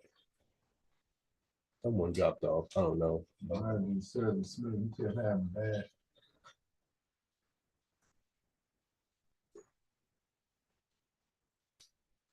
Matthew chapter 1. Let's see. Okay, the sister fell off. It looked like. So We're gonna see if she's gonna come back on.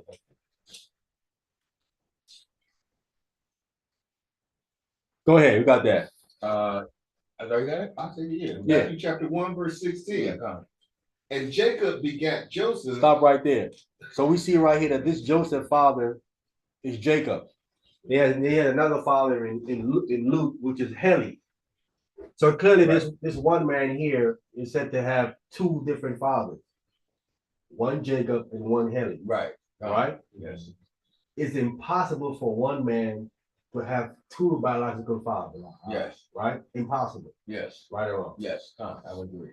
The only way they try to reconcile is not even to say, well, what happened was that Joseph's real father, biological father, is Joseph. Right? This is what this text says, right? Yes. No. That's not what it says, but I mean, No. that's what it says, but that's not what it says in the original text. This is what it says right here. Right. Biological father. Right. It does say that. They would say yes, but then no. Right. Right. That's exactly right. That's what it says. Say, yeah. Brother, what happened is this, brother. Heli, who was Joseph's brother, which they can't prove. Heli, right? Oh, they're gonna do that. Huh? Go. Heli died Right. without having no children. Right. So his brother Jacob raising up seed unto him. Right. So Heli slept with Heli's. Right. Jacob slept with Heli's wife. Right. And raised up seed and had Joseph. Joseph is the father. So where is any of that in any? Where is the corporation for that? Where's that? Where? That's called the Levy law. Or? A Levirate law. Yeah. Okay. Where's that at? Anyway. Right. Nowhere in the Old Testament do you see anybody following that. Show me one person that did that. Plus, like in this line in the first chapter is the king line. Yes, but I'm saying, I'm following they argument, which doesn't make any sense. Right, okay, I got We you. see there's absolutely nobody in history that ever done that, except one person that was with Right. Judah when he Come. did it, and we saw him when he did that, Mhm, right? mhm. Right, yeah, yeah, right. The son that did it was like, he ain't doing it because why? He said that the child wouldn't be in my name. Right. Right. So he didn't do it. He spilled the seed on the ground. Mhm. And the Lord didn't like it, and the Lord slew him. Right or wrong? What's his name? Onad. Mhm. And Onad. Right? We see nobody doing the living right law. None. Nobody does living right law. Right? And as a matter of fact, a living right law is a violation of Torah. That couldn't have even happened. Can we get it in Leviticus to show the living right law is a violation of Torah? Mhm. Then we're going to continue from there. I'm going to dispel a dumb argument about, like I said, he's reading what the Subians wrote that Afrikaner said. He's trying to explain these lineages. And he said, well, look at the fits right here. It's a levirate law. And I'm asking Tazaria, does Afrikaners provide any kind of corroboration for what he's saying? No, he does not.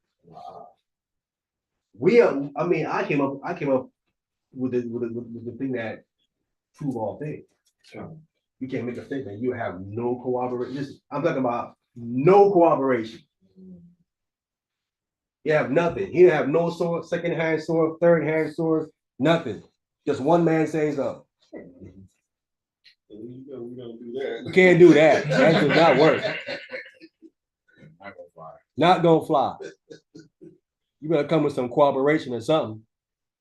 As a matter of fact, according to Torah, what the Torah says in a mouth of 2 or 3 witnesses, so then be established. You don't even have a witness.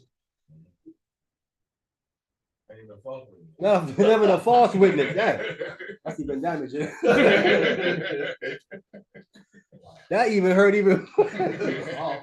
That even hurt even more. You can even get someone to falsify that foolishness right there. That's how bad. That's how bad that argument is. No one wants to even vouch for that nonsense right there. Leviticus chapter 20, verse 21. Okay.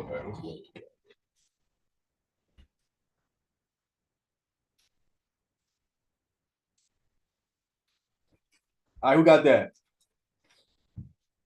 Leviticus chapter 20, verse 21. Verse 21. Yes. I'll take it. Go ahead. From the top? From Verse 21. Okay, Yeah. got it. Leviticus chapter 21, 20. 20, verse 21. Yeah. 20, verse 21. Yeah. Okay. And if a man shall take his brother's wife, it is an unclean thing. Okay. That's what God said. If a man, the only can do that if his brother's dead. You all know that for a fact. Right. That's the only way that can even be done. Right. Otherwise, it's adultery, he gonna die. Yeah. So his brother's dead, and God says it's an unclean thing. Go ahead. He hath uncovered his brother's nakedness. That's the reason why when your brother died without children, you don't go into his wife because you are covering the brother's nakedness if you do that. Go ahead. They shall be childless. It defeats the purpose. This is the reason why you saw no one ever did it. Okay. Because God would block the seed. You would have a child anyway. So listen, there is no way, right? Heli could have died and Jacob was a seed unto him. It wouldn't work because they wouldn't be childless. You wouldn't have Joseph being born. If Jacob did sleep with Heli's wife, Joseph wouldn't have been born. It says right here, they shall be childless. Child. No children would have been born. Yeah, what about that adoption thing? Adoption thing. Jacob died and No adoption. In the Levirate law, there's no adoption there. You got to sleep with this man's, the dead brother's wife and raise up seed. You ain't adopted nobody. You got to raise seed up through sex. I mean, there is no son there. They shall be childless. This kills this Levirate foolishness right here. So that couldn't have happened. I kill that argument right But Zoriak said, nah, man. I'm saying, but this is the thing that they don't allow you enough time to present your argument to dispel that stuff. When I try to come into to show him this, the dude cursed me out. Which one? The Zoriak. Oh, come on, man. Cursed me out. This dude was always using profanity. And then he gave me the boot. We was on Clubhouse, and I said that's a lie. That didn't happen. And I was getting ready to go here and show this. The dude cursed me out. He said shut your effing mouth. He cursed me out, and the other dude continued to boot me out. Yo, and then think about this. You could have hit him with that Matthew when King Herod slept with his brother Philip's wife, and John said that's unlawful. Right. But they don't believe in John anyway, so they probably thought John would have been lying. Yeah, I was telling him a while ago how what's his name? Muhammad was using the B word on that Black Watch thing where they all the generals come in. Yeah. And then what's his name? The hunter comes in later. Right. And they bring him in, but Muhammad, boy, he was just saying about how women like to some women, if you don't like your husband have another wife, then you end up leaving them, and then you commit adultery or something. And then he was using the B word, calling them out their names, and, Yeah, them brothers off, man. So that couldn't have happened. That's what people. So there was no Levirate. We kept the Levirate thing. So that means there's no way that a one man can have two biological fathers. So that means that it has to be two men with the same name with two different fathers, which is logical. In Israel, many people have the name Joseph. If you read Joseph lineages, there are 3 people in the lineage that have the name Joseph. So use a common name inside his own lineage in Luke chapter 3. Right? So the question becomes, okay, well then, brother, if Jesus Christ didn't come through sex, how is he of the house of David? Exactly that. Can he be there to his mother then? Because you say it was to his mother, and that doesn't work. But it does work. Let's show you how. Here we go. Here we go. I told you right on time, brother. It's remind me of the old hip hop thing. Here we go. You know how you go? Me and Joe. Huh? Here we go. Oh, I thought you were talking about No, it's here we go. Here we go. So Here we. That's that Naughty by Nature. That's Naughty by Nature. DJ Run. Y'all know Run Yeah, DMC? yeah. Y'all go that far? I don't know that. Dum dum. Rocking on the mic, cause you know where we're from. No, Dum diddy dum. No, y'all know that. Y'all Y'all hip hop heads, man. Not that bad.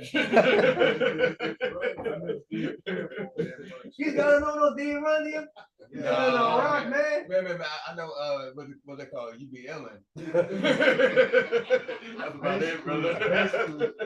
basically, public enemy rock here was rock.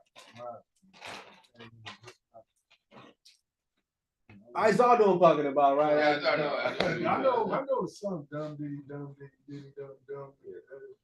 I wasn't a big Run DMC fan. No. I like Run DMC, man. With my boy, man. With my boy. I talked with Run. I remember I saw Run at the airport one time. Listen, I used to be so tough on DMC. I love DMC, but I've been listening more and more on DMC. Yeah. Run is the dude, bro. Yeah. I'm telling you, Run is the dude. Run is the Reverend, right? Yes. Yeah, but I'm saying I go back and I hear his lyrics, man. Ron was bringing it, bro. DMC had the energy. Yeah, he had, yeah, but Ron was. I'm like, dude, I was sleeping on Ron. Ron was the dude. Yeah, Run can rap because him and his sons blew away Ice Cube and his sons. On that site. Facts. EPMD was better. Yeah. Who? EPMD was better. Better than who? Run DMC. Yeah. Never. Yes, they were. Yeah. Yes, they were. Never. Yes, they were. Yeah. I think they took it up a notch because Run started it, so EPMD had. How was something to feel. EPMD better than Ron DMC? They had something to feel though. I'm asking the question. How is EPMD better than Run DMC? I'm asking how. Well, I should say I preferred them over there. There was no preference. I ain't pretty sure. But see, the thing was back then, they wasn't, it was more, they was new on the scene. EPMD that came out in 80. That's it there. Run DMC is kind of my era and serving. Yeah. EPMD Bro, I don't think Reverend Ron is messing with Eric Sermon with the flow, man. Eric Sermon, come on, bro. Eric Sermon would murder him. Eric Sermon would murder Ron Rev with the flow, man. Never. Come on, bro. Eric Sermon can't rap. He can too. Eric Can't Sermon rap. built on top of Reverend Run. That's what I'm saying. What about the other one? Listen to me. Do Eric Sermon got better bars than Ron? But Eric Sermon got better production. He's a producer. Yeah, okay. He's a producer. He got I'm talking good about production. as an MC, he isn't better than Run on the microphone as an MC, he isn't. I can't. Not even I can't close. say that. Not Okay, even then close. What about PMD? Him too. Oh, come on. Him too. They both was nice though. Man, you gotta Give me some quotables right quick. You got to chill. That's the name of the song. Okay. Talk about the bars. Give me some quotable bars. bars. The quotable bars. You tell me they But you know what? You know what? After a while, after the third album, Business as Usual, the third one, it kind of was going down. People wasn't feeling them no more. With their lyric content and their production was kind of getting weak. But the first two albums, Strictly Business, and what was the other one where they were sitting on top and sitting on something the else about business. It was all business. So let me take that. Hey, let me take that bite. Hey, let me take that bite. Let me take that bite. Rev Ron is better. I'm thinking. See, I'll tell you what. He ain't wise as breath one. Hey, let me take that bite, bro.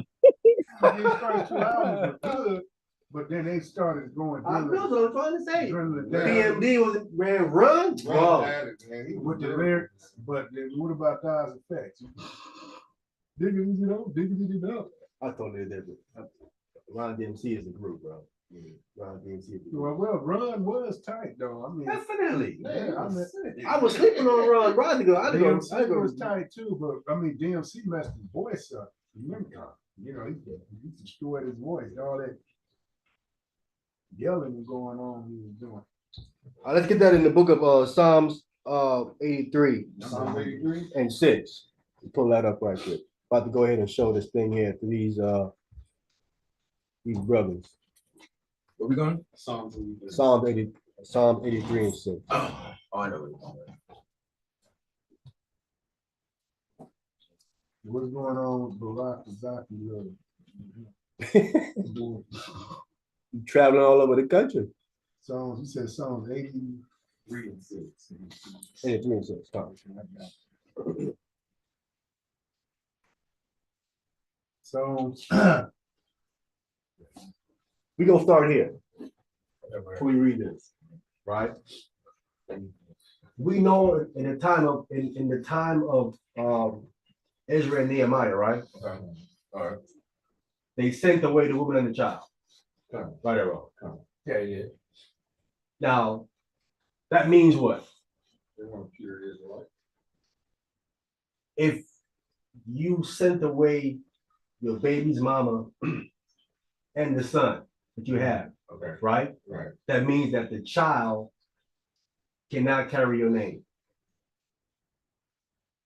You're disowning them by sending them away. Yeah, I would say yeah. Yes or no? Yeah, I would agree with that. The child's not going to carry your name. Right. You sent them away, right or wrong? We see this with Abraham, with Ishmael. Ishmael was sent away in his mother. Yeah. Ishmael did not continue with Abraham and that. No. Right? So then whose name will the child carry then if that happens? What the mother's name? Have to be the mother. Mother's It's name. logical sense. Wow. It's just logical sense. Yes, sir. You know what? The Latinos still do that. They take their mother's last name. Of course. You know about that? I'm just saying logically, if God tell him to send away the wife and the child, Wow. you're disowning the child. You're not going to continue in your name. They can go to continue in the mother's name, right? We could, And a just man wouldn't do that, right? we gonna prove it. I want to be clear. We gonna prove that. Go ahead, brother. What you saying? I was saying a just man wouldn't do that. A just man would not do that. I'm just coming here to show you that if Jesus Christ didn't have an earthly father, the only way he could be Israel was through his mother. But they're saying that's impossible. I'm gonna show you people who was carrying the mother's name into a nation. Then I'll kill that foolishness right there. So here in Psalm chapter 83, verse 6, can we read that? Who got that? Go ahead. Psalms chapter 83 and verse 6. The tabernacles of Edom and the Ishmaelites of Moab and the Hagarenes. Gabriel and Stop right there. And who are the Hagarenes? Hagar. Where did they come from? Hagar. Is there a man named Hagar in the Bible? There is? Yo, hold on. What's that scripture? That's fire right there. Ain't no man named Hagar. That's That's from a good. woman. That's they carrying a woman's name. That's good, boy. Hagarenes. I'm just getting started. I'm gonna prove it. What I am saying. This is factual. This is a nation of people that's carrying a woman's name. Not the father name, the woman's name. I'm gonna prove it. You can kill his foolishness. So Abraham. Matter of fact, Concubine. Matter of fact, that wasn't his wife to begin with because Nope. Sarah gave her to him. Matter of Facts. fact. Facts. Yep. It's just like the other two girls gave their handmaidens to Jacob. Right. Hagarenes is meant. Ishmael is right there. And he had his seed of Moab and Hagarenes. Yeah. He had his own seed named after him, Ishmaelites. Yeah. Then you have of Moab. Then you have Hagarenes. And first it was Edom. They had theirs, and then We have. So, but the Hagarenes go back to Ishmael. Hagarenes go back to Hagar.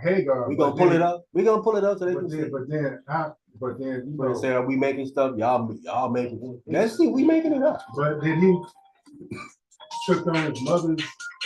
Yo, that's a beautiful fill out right there, boy. My God. Go ahead. Oh, I am just getting started. These are the definitions say. Let's see what the definitions say. Let me see what the definitions. Hagarine, let's see it. 1905. Let's see what it is. I agree. You want to share the screen? Oh, con. Da.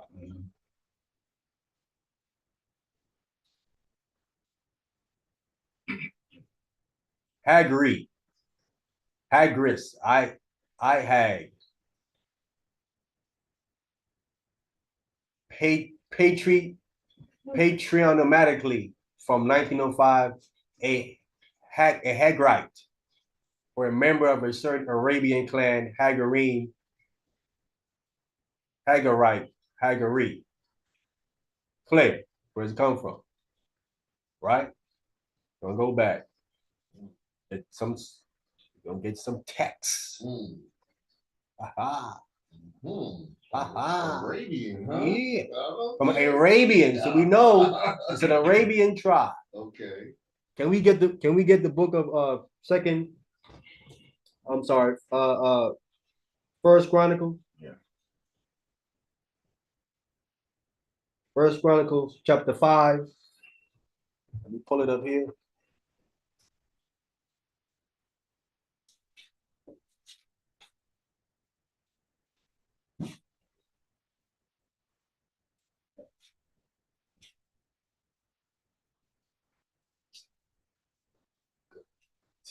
I think it's verse 10.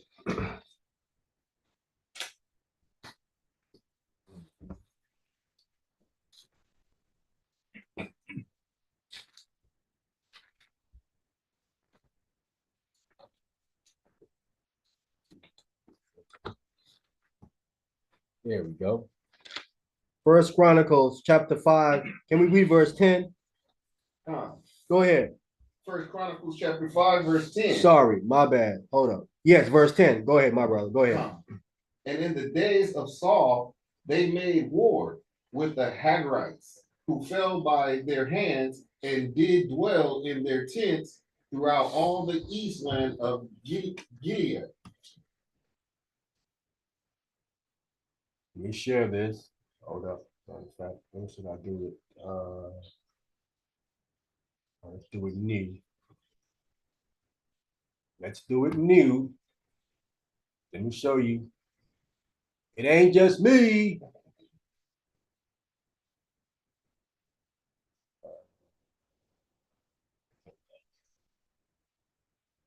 Right? This is the Bible comments, E.W. Bullinger Companion Bible notes. All right. First Chronicles, chapter 5. You're gonna come down to verse 10. Verse 10. Okay.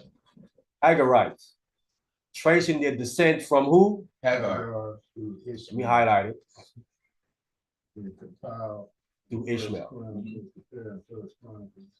The descent from a woman through her son.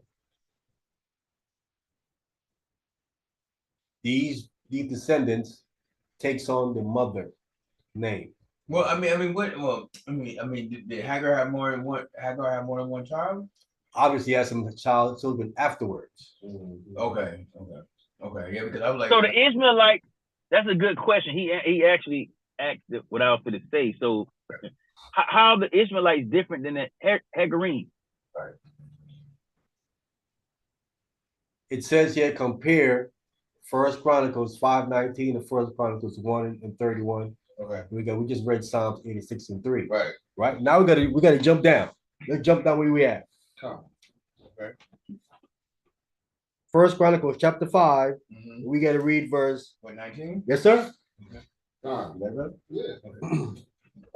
First Chronicles chapter 5, verse 19. And they made war with the Hagarites with Jetur and Naphish and Nodab. Right. So we have Hagarites with Jetur, Nephesh, and Nodab. This then brings up the First Chronicles chapter 1, verse 31. Can we get that? Yeah. First Chronicles chapter 1, verse 31.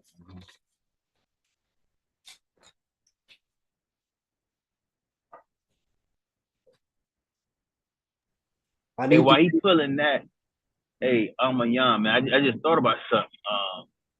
So if you don't have your father's name, you have no rights to the house. Then if you have your who?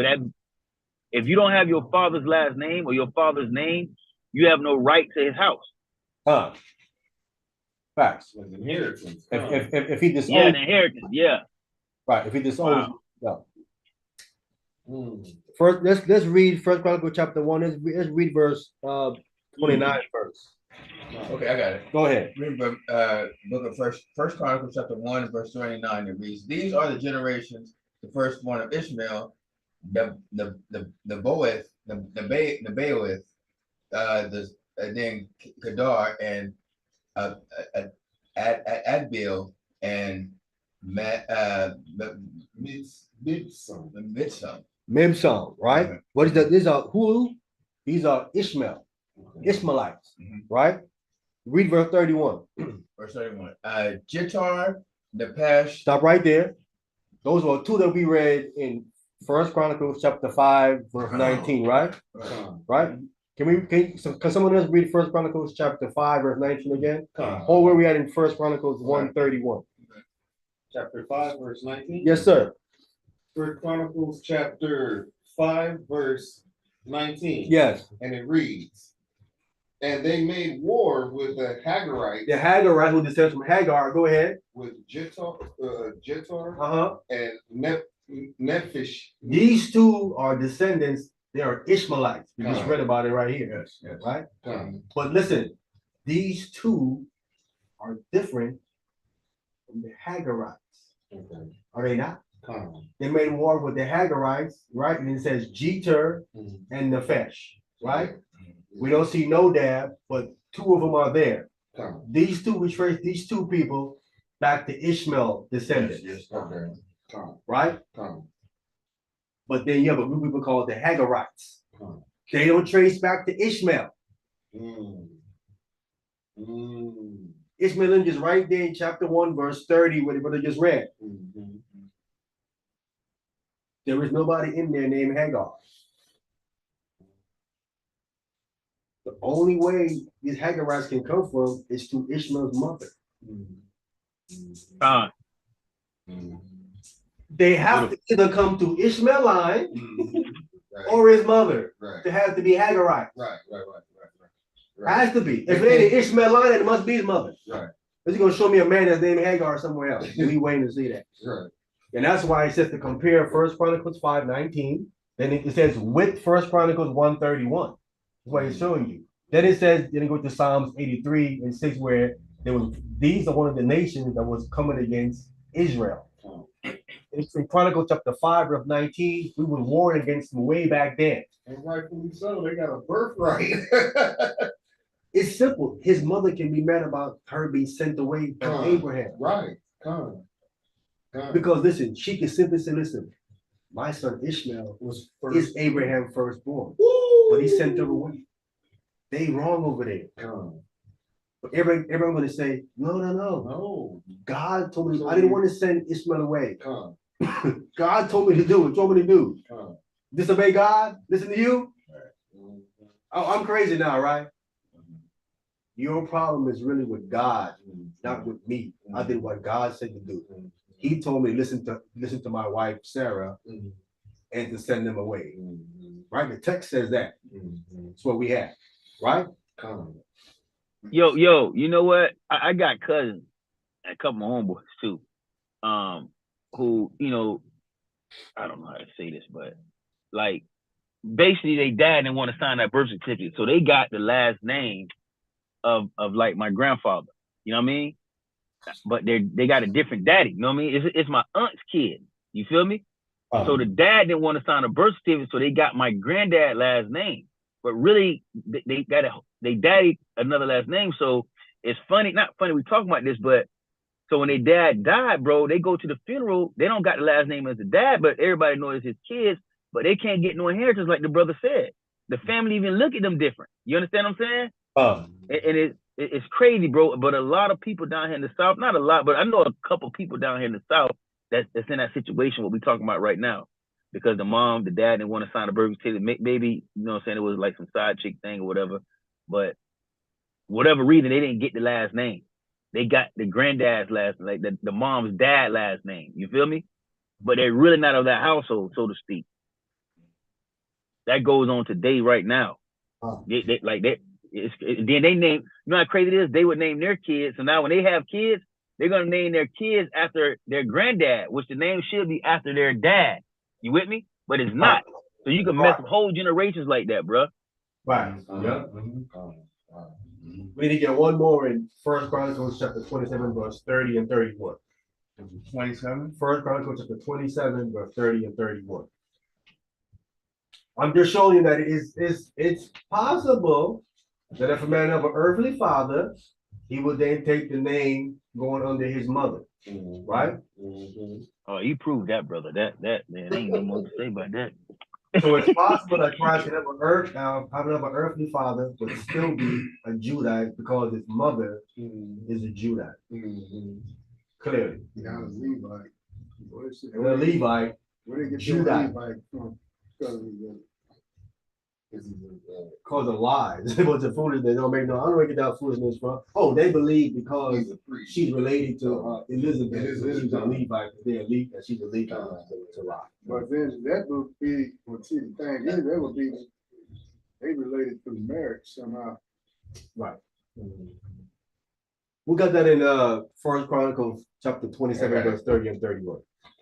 Go ahead. All right, reading from the book of First Chronicles, chapter 27, verse 30, 31. It reads, over the camels also was a bill, the Ishmaelite. Real slow. So we have this guy, he's an Ishmaelite. He's over the camels. Okay. Go ahead. Over the ashes, Jedediah. Jedidiah, I pronounced that. Moranathite. Verse 31.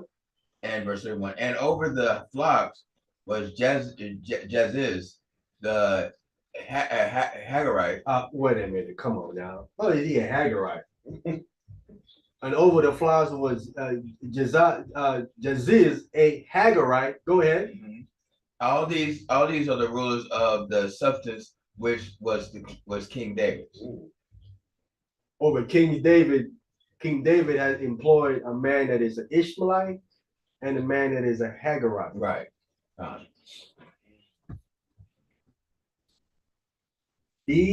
Both these men come from what? Two different lines. Yeah, One from Ishmael, right. one from Hagar. Yes. I'm showing you the close proximity of an Ishmaelite to a Hagarite. That was good. That was good. The only close definition that we have to compare this to is with the first man Ishmael and his mother Hagar. Yes. This man have to Jaaz takes on the name of a woman. Right. He's a Hagarite. Mm-hmm. So we've clearly proven that a man can take on the name of the woman and not the man. Right. And so that means. And in this case, there was a man. Right. Not in Christ's case, where there was not a man, the father at all, it's a virgin birth completely. Right. There is a man. And it's still taking on this man's name because the man sent them away disowned it. Right? Right. I can make the exact same argument that Joseph would have done. Because Joseph was saying that ain't his son. Was he not saying that? Yes. But he was a divorced Mary. Did he know it was a divorced Mary? Yeah. Remember, he found her with child. Right. He didn't say, I'm gonna take the child. He said, no, I'm just gonna divorce you. That's what he was saying. What he was saying in his essence was what? I don't want to take on this child. I don't know who father it is. It ain't mine. Right. Mm-hmm. I'm trying to, be about my business and do something else. What he was trying to do. Right? Mm-hmm. Because he knew it wasn't his child. Mm-hmm. So we see that. So we got that. So if Jesus Christ is now following under the name of his mother, then whatever his mother owned would have to be his, right or wrong? Right? Now we got to get that in the book of Numbers.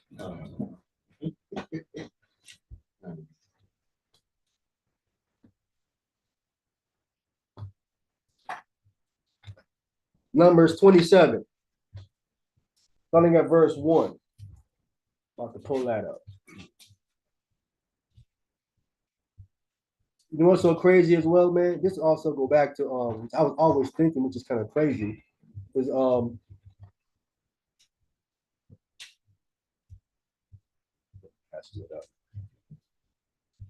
the Queen of Sheba. Mm-hmm. This is the queen. She's over the kingdom. What would her son go on? Her son would be who? Her son. A queen on the throne. If she has a child, Then he'll be a prince. he'll be a prince. Yes. He'll be the next king. Would you say? I mean, I would say that, but I mean, I don't know if they acknowledge kings. If you are a queen, you have to be the next king. Yeah, I would think so. You have to be. He's the successor. He's the successor of the queen. Right. If you are a queen, right, and you marry a man, is this man the king? No. Why is he the king? Because he didn't know. He's not part of any line. He ain't part of the lineage. You don't come out of the lineage. Right. Yeah, he be known as a prince. Yeah, he comes out. You don't come out of the lineage, but her son does. Right. But her son have to succeed within the descent of the mother. Right. You have to be. Just like the Queen of England. Right. Because you would say, but then why isn't the son take on the father because of they argue through your father's lineage? Mm-hmm. So even if the queen had a son by a man, he would have to take on the lineage of this man who don't come from the kingdom line to the queen. Right. But that's not what happens. Right. Right. That queen of a son, the son takes on the line of the mother. Yes. Yes. That's why he can sit on the throne. Right. If he takes on the lineage of that father who don't come through the line, he cannot sit on the throne. Cannot be king. Can't be king. No, he can't. It's a reject. He has to go under the mother. Yes. Yes. And like the brother said, that's what actually going on right now in England. The exact same thing you said. It's going through that. Saying that's impossible. People are teaching, no, that doesn't happen. Because they view the woman as being nothing. Yes. She doesn't matter. All that Right. matters is the father. I'm Right. like, how is that possible? Right. So they just look at their wives like, That's the reason why. That's why you were saying how Baha'i was calling them out their name, because they look at them and look down on them. But the understand that we bringing out now, you can't do that. You can't do that. No, you can't. You can't do that no more.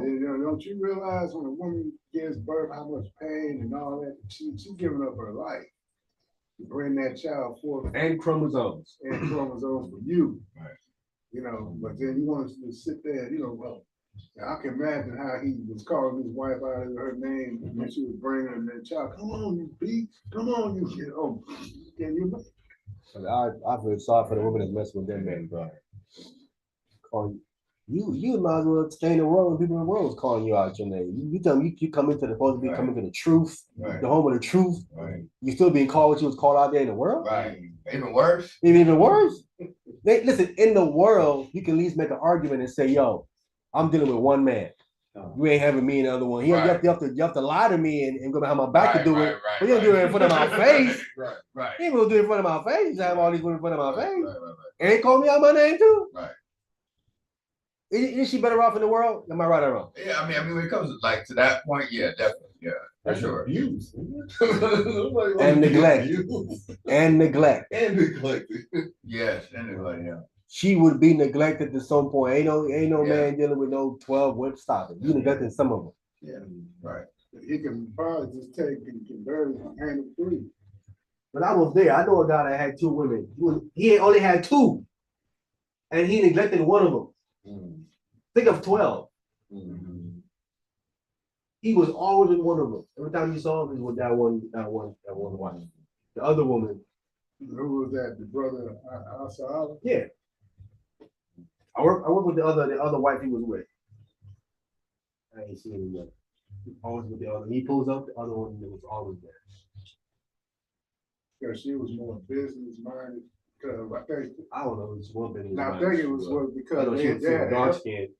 Huh? She was a dark skinned sister. Okay, it wasn't her. Dude. He was always with that one. But the one that was you all was working with at AT&T or something like that. Cheap tickets. Cheap ticket when she was crying or something. Yep. I know her He had to pay the bills, bro. listening to him. Listening to him. It's a bad thing, man. We got that number, chapter 27? Who got that? What verse? Start at verse 1. Go ahead. Numbers chapter 27 from the top.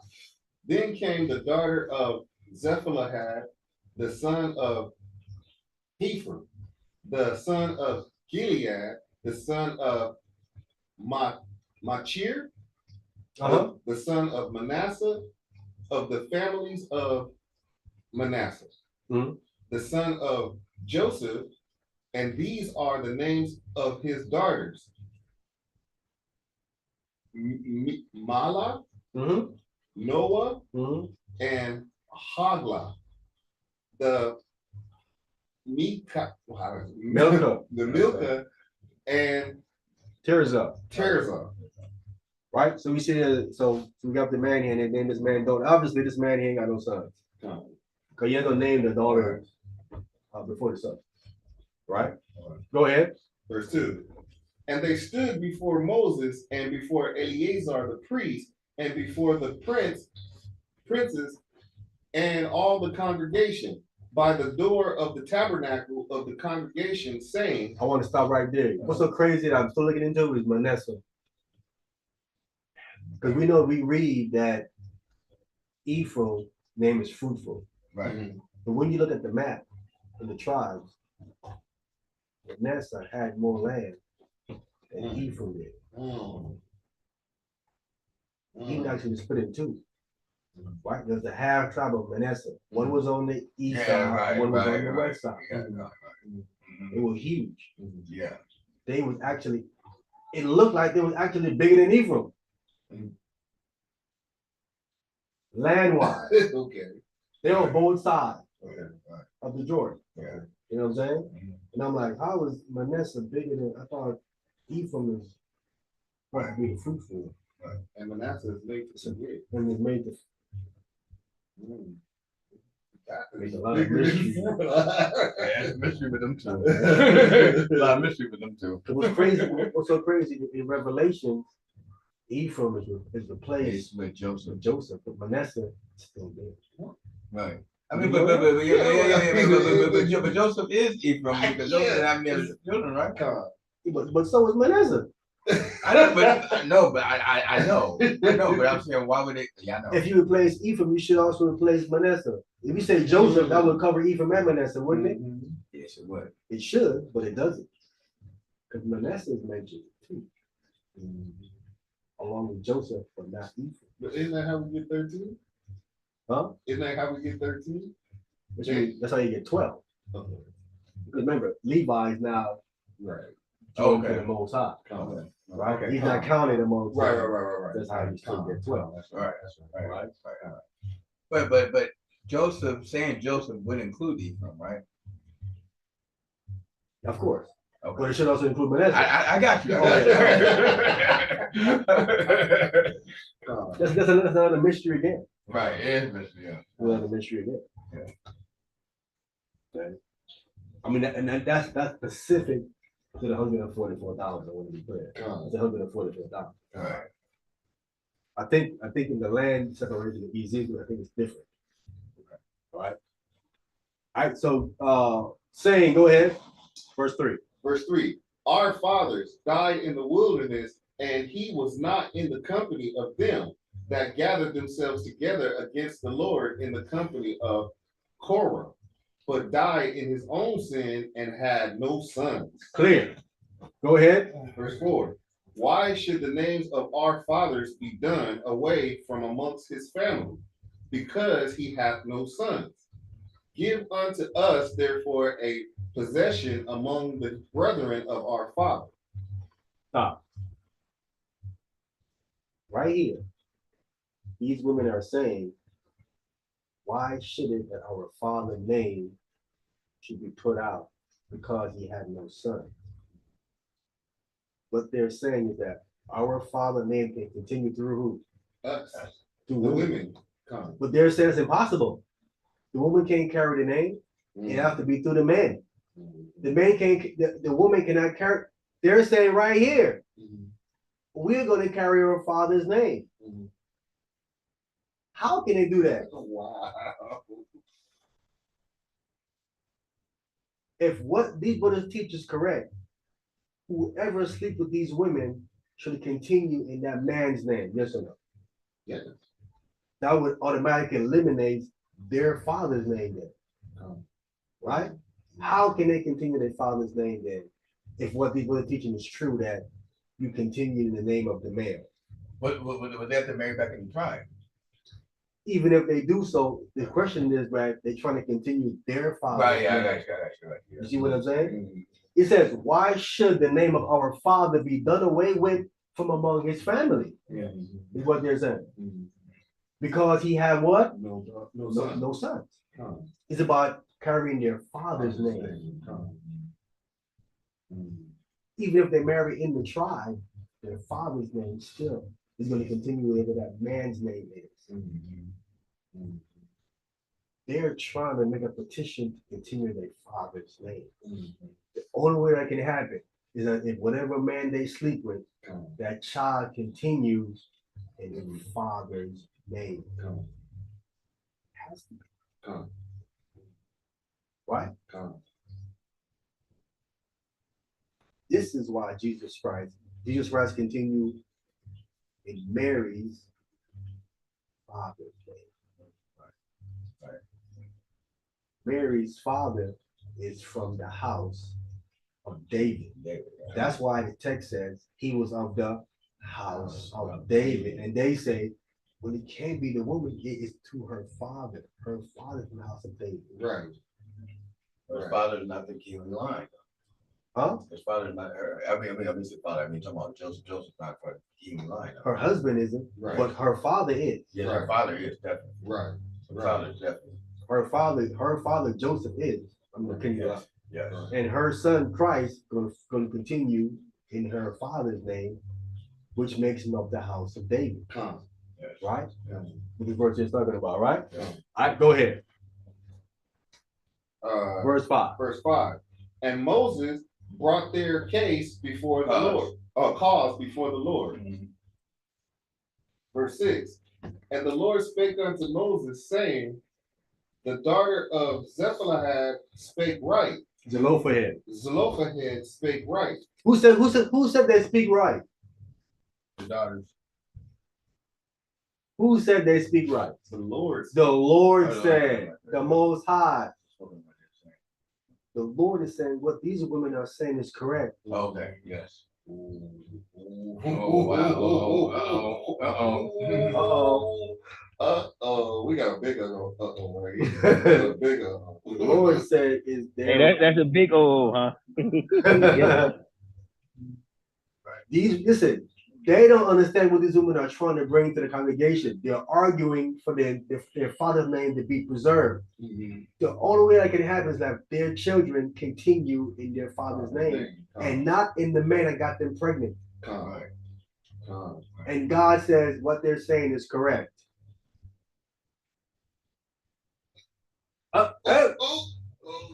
Hey, brother, hold on. Oh, wait. I agree. Wait. You gotta Yo, yo, That's what yo, Wow. yo, I agree with 1000%. Wow. And I've seen this scripture before. I've seen this scripture before, and I agree with it. But my question is this is the first time I ever thought about it on this level. Now, what happens if another nation have a baby by the Israelite woman and she keeps the baby? Is that baby now Israelite? Wait, one more time. Wait, one more time. Wait, one more time. Okay. And he gave you a curveball this time. I'm trying to follow the question. Yo, because look, I understood this text for a while, but I never thought about it on this level. Listen, what happens if, let's say, another nation have a baby with an Israelite woman, and the baby, like the lady keeps the baby, and the other nation God die or whatever? You see what I'm saying? Is that baby now considered an Israelite? If so, you're saying if a non-Israelite man got an Israelite woman pregnant, correct? Yeah, because that's what's going on in this text, right? A non-Israelite. Yeah, No, that's not in this text right here. There is no non-Israelite man getting a woman pregnant here. Well, no, not. I'm gonna go to another one. Another text is doing the same thing, but this is the text right here. Basically, what I'm asking, and we'll get to that later. I just want to know, 'cause I just thought about this. If a guy, let's say another nation, Hamite, whatever, has sex with an Israelite woman, right? And the guy dies off, and this baby grows up under the Israelite parents. Would this baby be considered an Israelite now? No. Because if they do what we were saying, what initial stuff is saying is that what you have to factor in is that you have to say that then the non-Israelite man then disown the child that he had by the Israelite woman. You have to disown. He would have to then disown the child. Then maybe something like that could happen. Okay, so think about this, and I'm not trying to get the subject, but I'm pretty sure that happened in slavery a lot of times. What you mean? Like when we were slaves, let's say, for example, the slave master raped a woman, and it's like, yo, I don't want to have nothing with this baby. You know what I mean?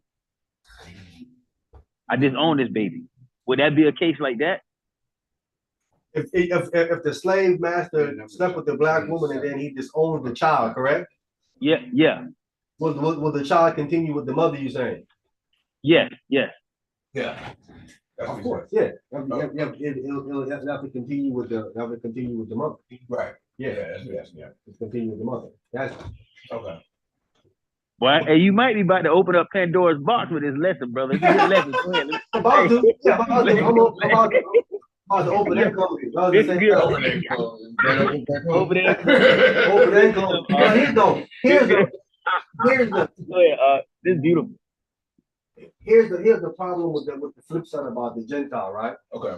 A non-Israelite marrying an Israelite woman would be deemed as an illegal marriage according to Torah.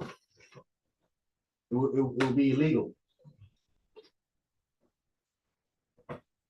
And because it would be deemed an illegal union, the child cannot come in. The child cannot be a part of the Most High congregation. I'm gonna read it. Let me read it and show you what I'm saying. Let's read it. Let's read what I'm saying, so I'm not making it up. We're gonna hold where we are right here. I'm gonna come back. We get Deuteronomy 23. You're gonna read Deuteronomy chapter 20. No, we don't want that. Deuteronomy chapter 23. We don't get it. Just to answer the brother's question, so we can bring some clarity to the situation. All right. And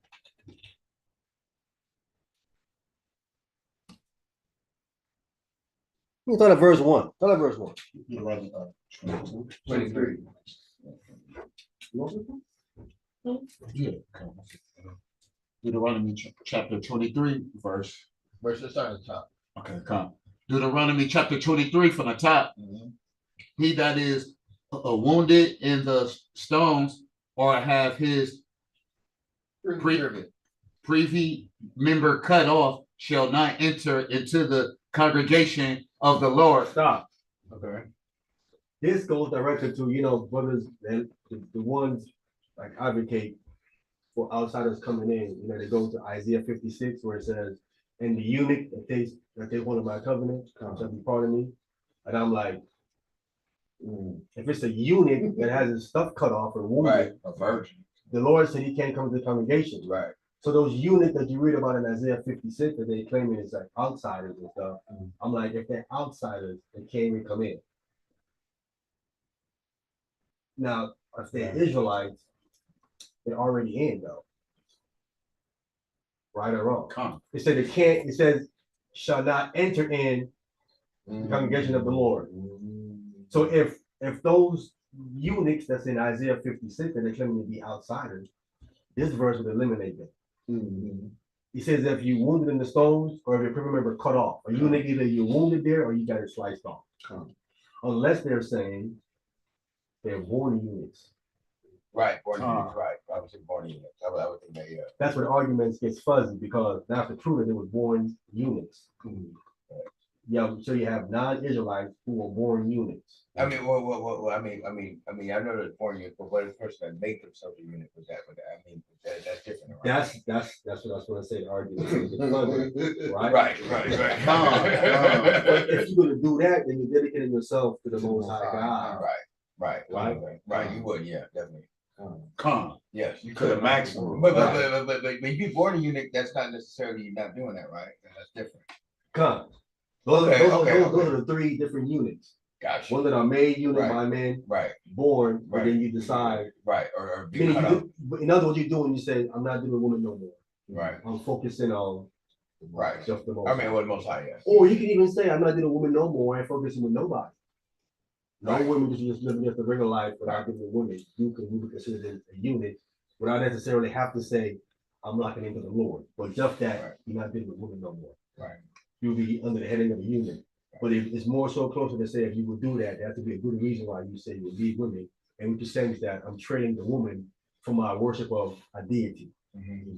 Right? Well, so what you say? No, not me. Yeah.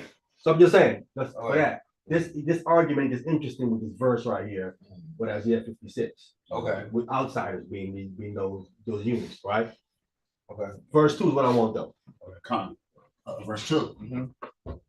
Deuteronomy chapter 23, verse 2. A bastard shall not enter into a congregation of the Lord, even to his teeth. Even to his 10th generation shall he not enter into the congregation of the Lord. Right. So that's the word there is a mamzer, and it's definitely let's look. I'm showing you. Here we go. This word is getting Hey, funny. It's an illegal union. So I'm saying if a non-Israelite man did sleep with an Israelite woman, it's the child would be considered a bastard because it's any. Let me show you the word. This is it. Let me show you. I'm going to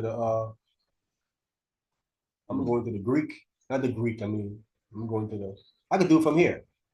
I could do it from here. This gonna give me the Hebrew definition anyway. Huh?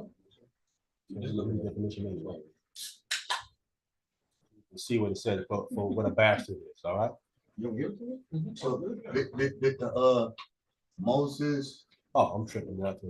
Moses child that was born by what's that the art not Armenian Let me share this. I'm gonna share my screen. Is that the word to eat? Mamzer. Mamzer. Where's mamzer? That's the word for bastard.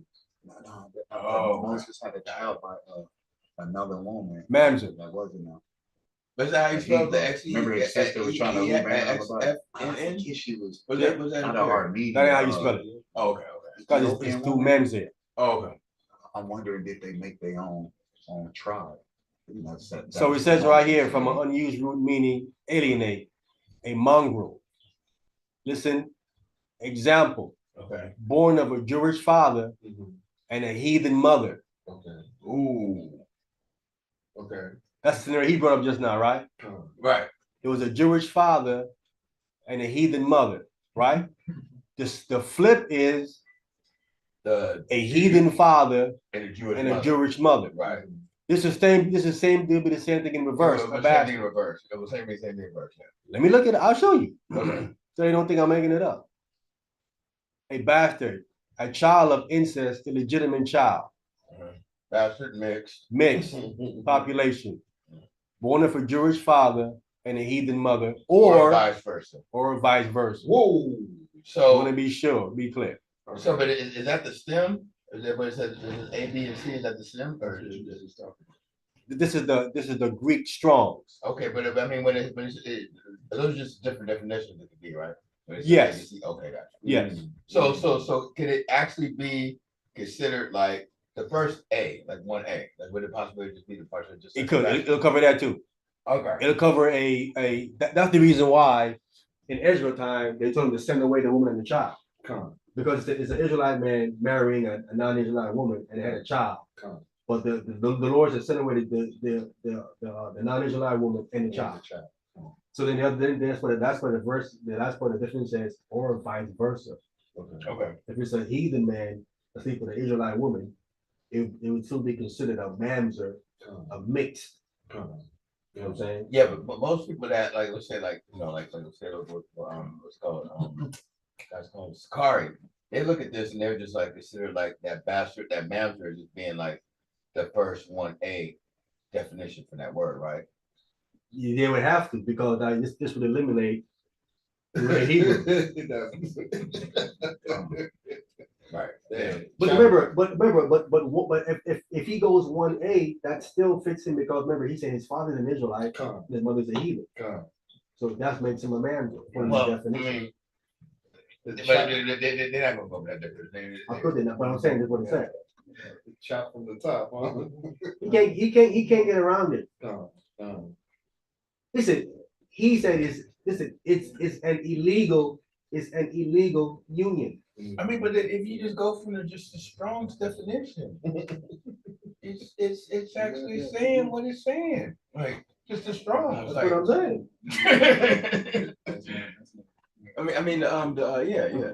Yeah. Just the mamzer definition is like self-explanatory. Self-explanatory. It eliminates it.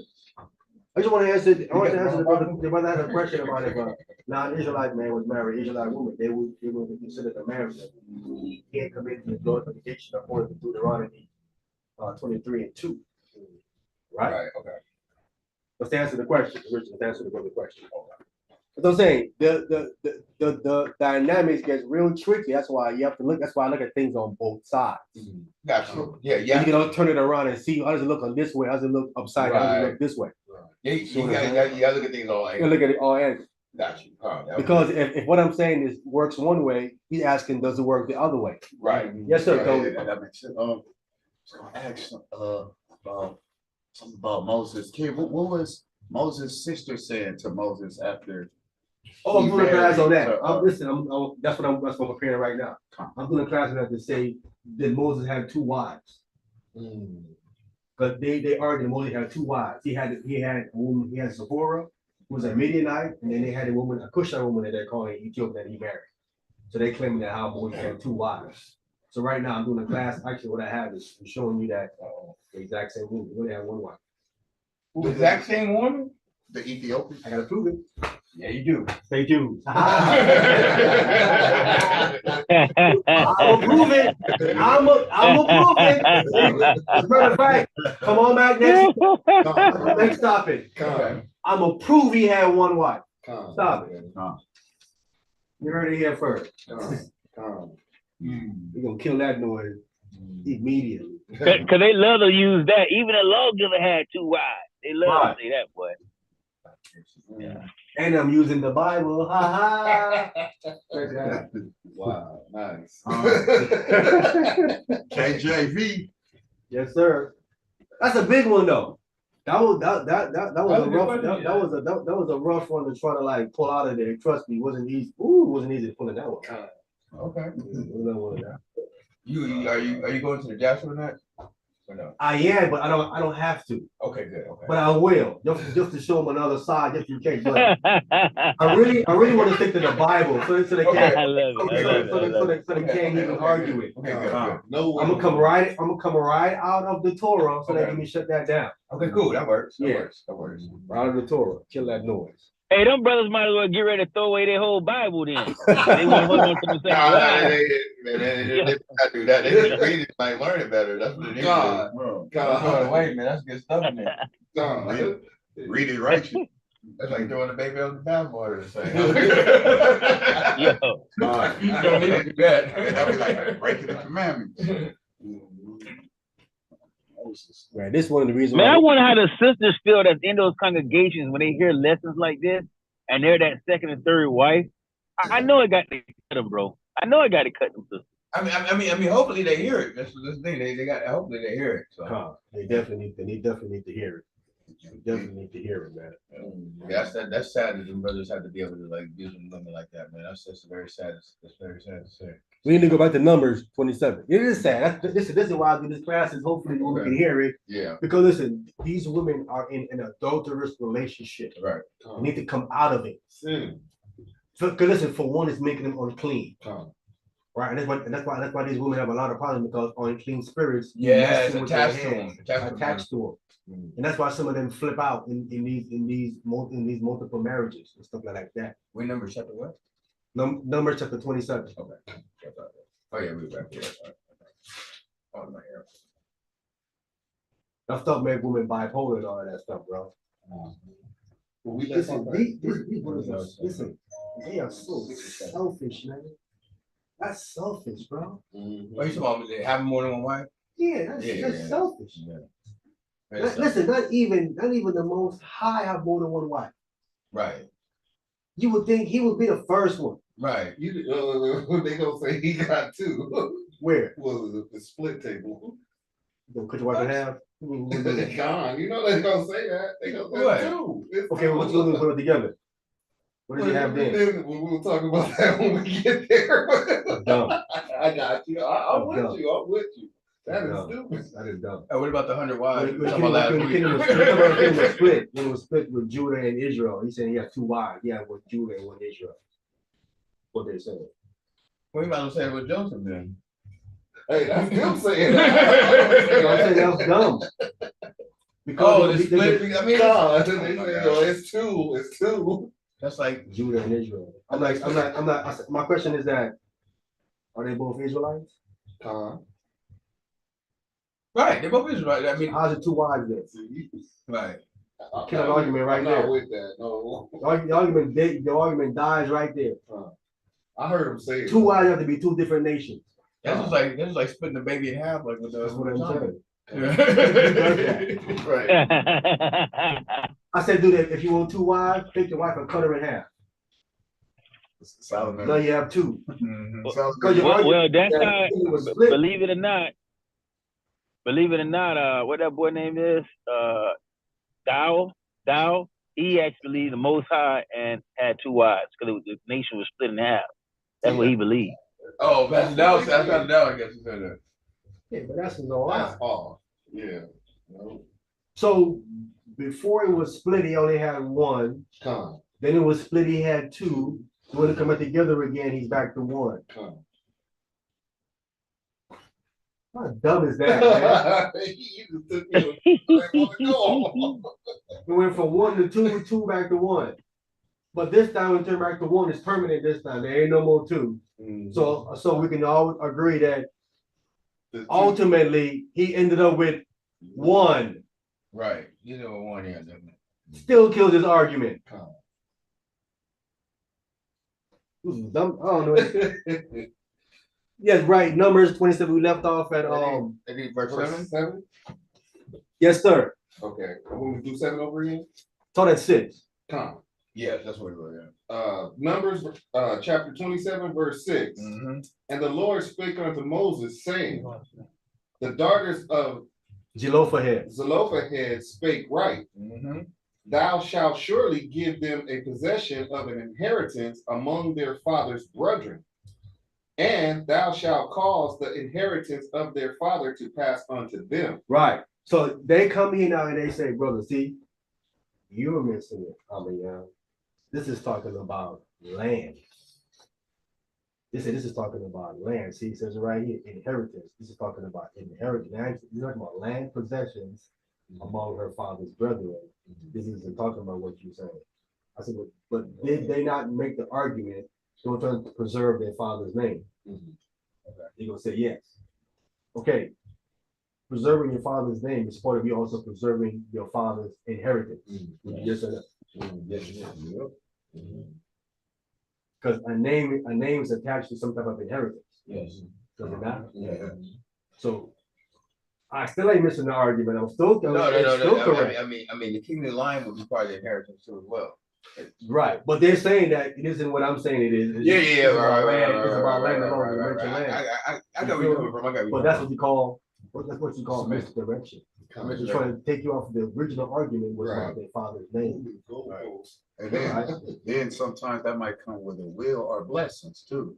Yeah, but when the Most High said they spoke right, they missed it. Listen, they don't understand how deep the Most High is. The Most High know the argument these women are making is to preserve their father's name.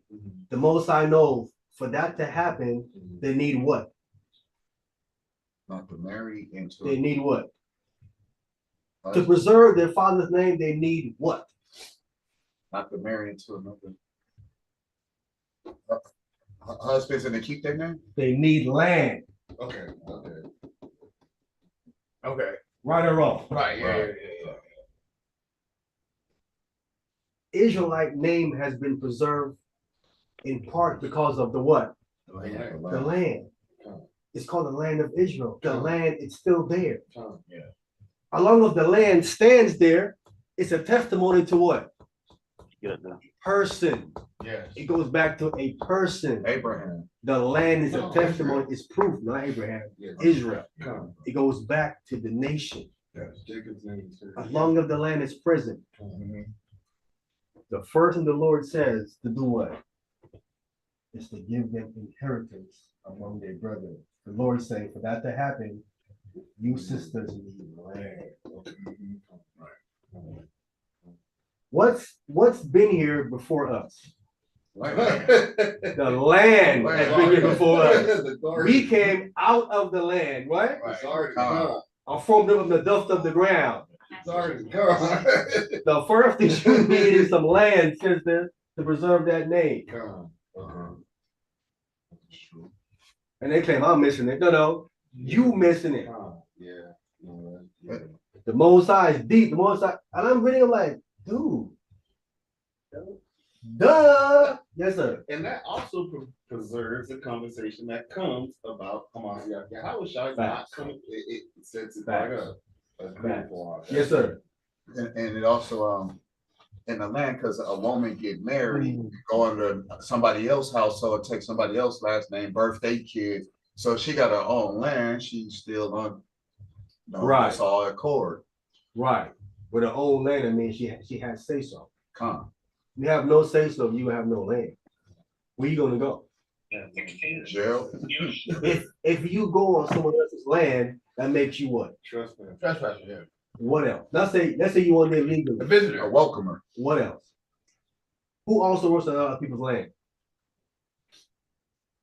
Also works on people land. A gardener. Slave. Servants, Slave. slaves. If I'm on someone's land and not my land, I'm obviously on here serving, Okay. right or wrong. It ain't my land. Right. But if it's my land, I'm definitely ain't serving. Right. Whatever is on my land is serving me, right or wrong. Right. Yeah, you with the, yeah. Okay. For these women to keep their father's name secure, they first need land.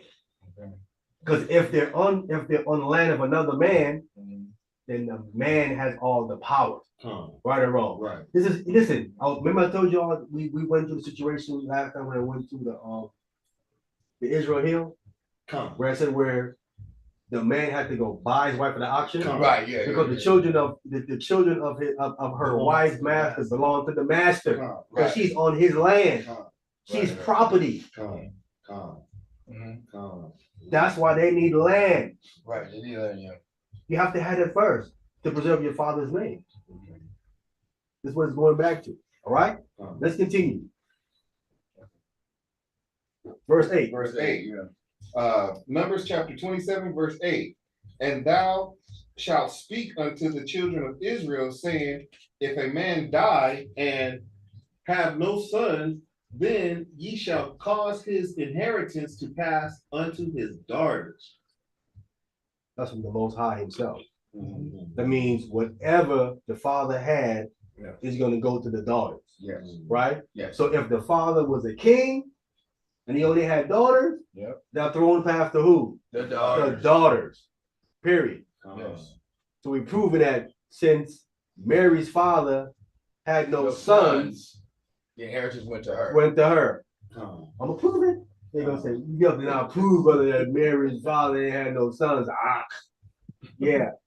I like research. Come on. All right, go ahead.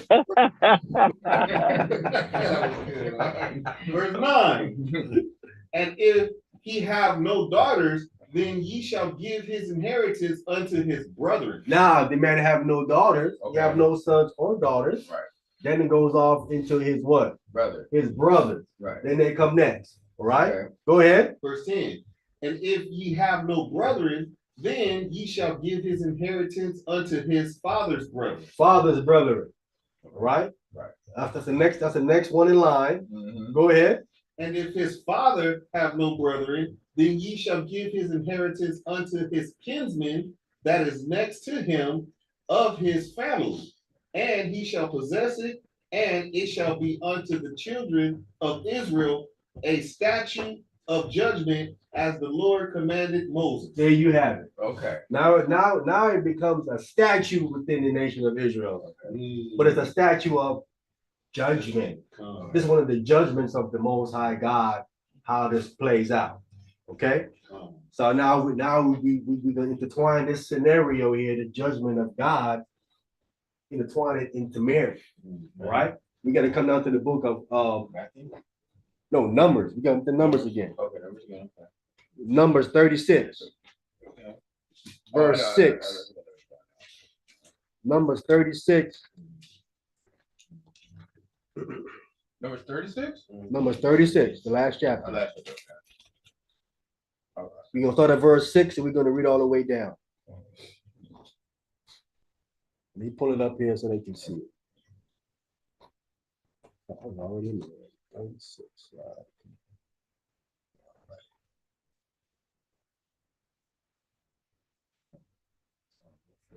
Who got that? I'll take this one. Numbers chapter 36, reading at verse 6. Yes. This is the things which the Lord does command concerning the daughters of Zelophehad, saying, let them marry to whom they think best, only the family of the tribes of their father shall they marry. Now we Pacific. The Lord is not hang on. I give y'all some land. You can marry who you want to marry, but it's got to be from the tribe of your father. You cannot marry into another tribe. Yes, right, So they have to marry within the tribe of their father, Manasseh. right. Right? Their father was a Manasseh. You got to marry the tribe of Manasseh, right? Okay, okay. That's the first thing they got to do, right? Right. This is consistent with Mary. Mary married Joseph, who was of the same tribe as her father, which comes out of Judah, Right, right? yes. Joseph's husband come out of Judah, Mhm. specifically out of David's son Nathan, right? yes, We see it fits. yes. We clear. We good so far. All right. Go ahead. Verse 7. Wow. So shall not the inheritance of the children of Israel move from tribe to tribe. For every one of the children of Israel shall keep himself to the inheritance of the tribe of his fathers. Right. So you got to stick within the inheritance of tribe, because we don't want tribe. We don't want inheritance swapping. Right, every father, right. If she wants to marry outside of Manasseh, it could be possible that another tribe is going to take some land from Manasseh and allocate to his tribe. Right, right. We ain't going to have inheritance doing that. So he doesn't move from tribe to tribe. Right. That causes confusion. Yes. The Most High saying, stick to the tribe. Right. I'm your father. Go ahead. Verse 8. And every daughter that possesses an inheritance in any tribe of the children of Israel shall be wife unto one of the families of the tribes of her father, that the children of Israel may enjoy every man the inheritance of his fathers. So now it gets specific, right? It ain't only the tribe. You got to marry someone that comes from that family of your father, right? Mary's father comes from one particular family in Judah. David. David King David. comes out of David. That's the reason why Joseph comes out of who? David. David, but David's son's Nathan. While Mary's father comes out of David's son Solomon. It fits again. She kept it within the same family of her father, with the tribe and the family. You see, it fits perfectly, right? I'm saying that this scenario fits Mary to a T.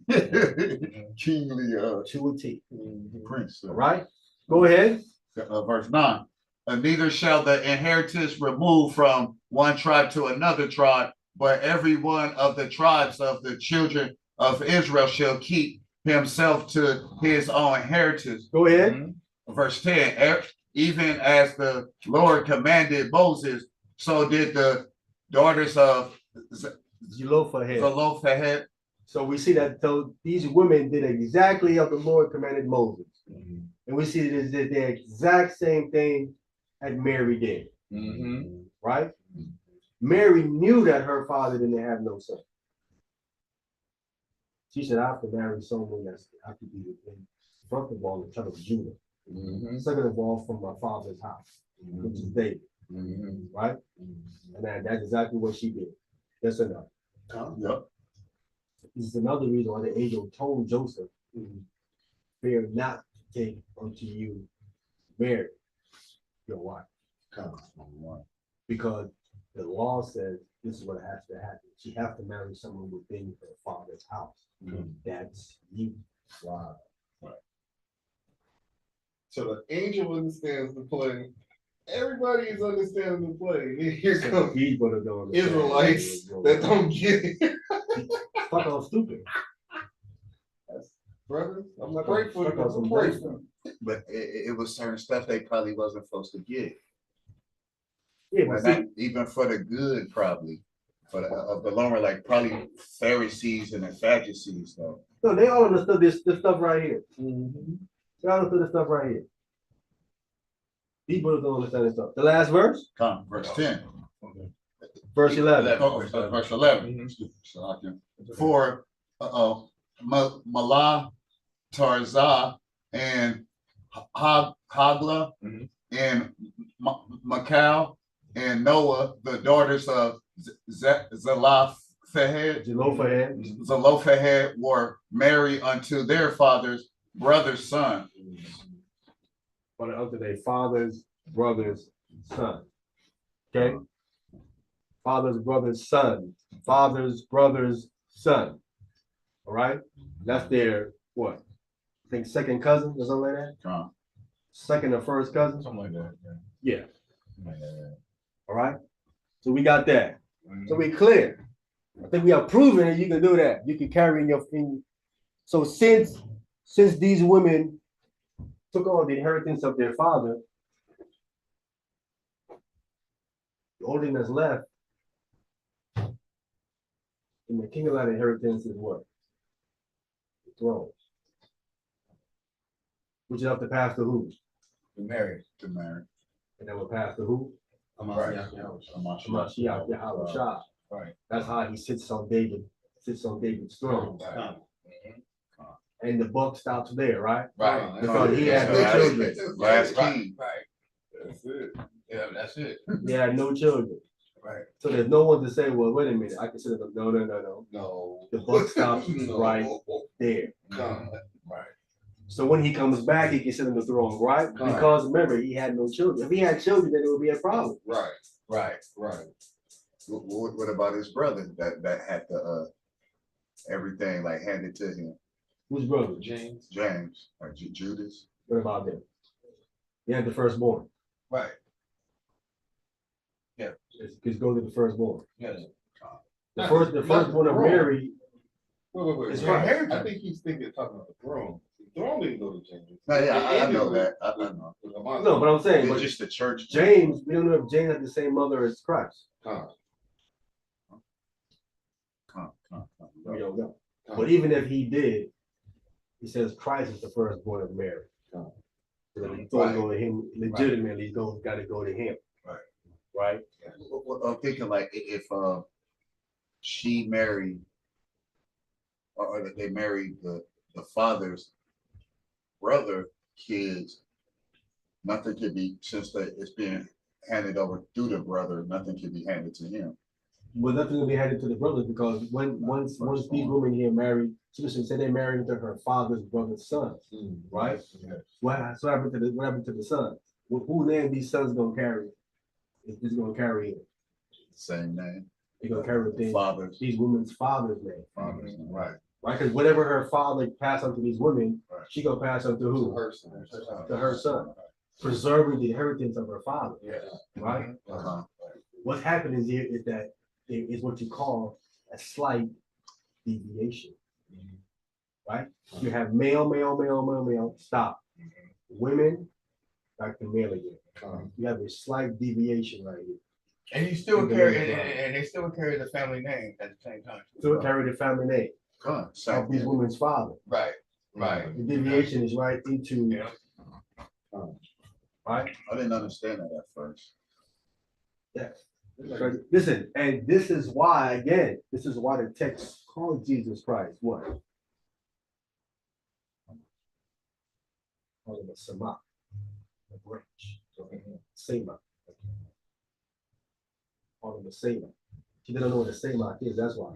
What is that called with a branch being cut off? Yeah. That Sema, right. That's what he's called. That's why it's called that. Because his lineage at some point was cut off of the male line. And then he came back up again.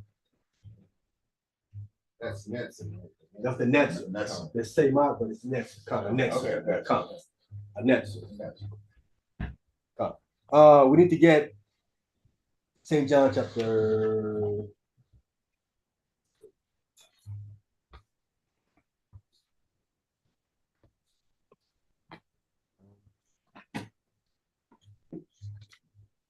Chapter 1? 19 Oh, chapter 19, okay. and verse 25. 25, all right. Is that the reason why the like the Rothschilds and all the Rockefellers and all the other families keep it in their heritage? Yes. They go above and beyond what's supposed to be done. Oh, yeah, of course. The ideal coming Above from- and beyond. No, what they'll do, they'll marry their sister. Yeah, they do that stuff. Yeah, they The do. blood pure, they'll Right. do something like that.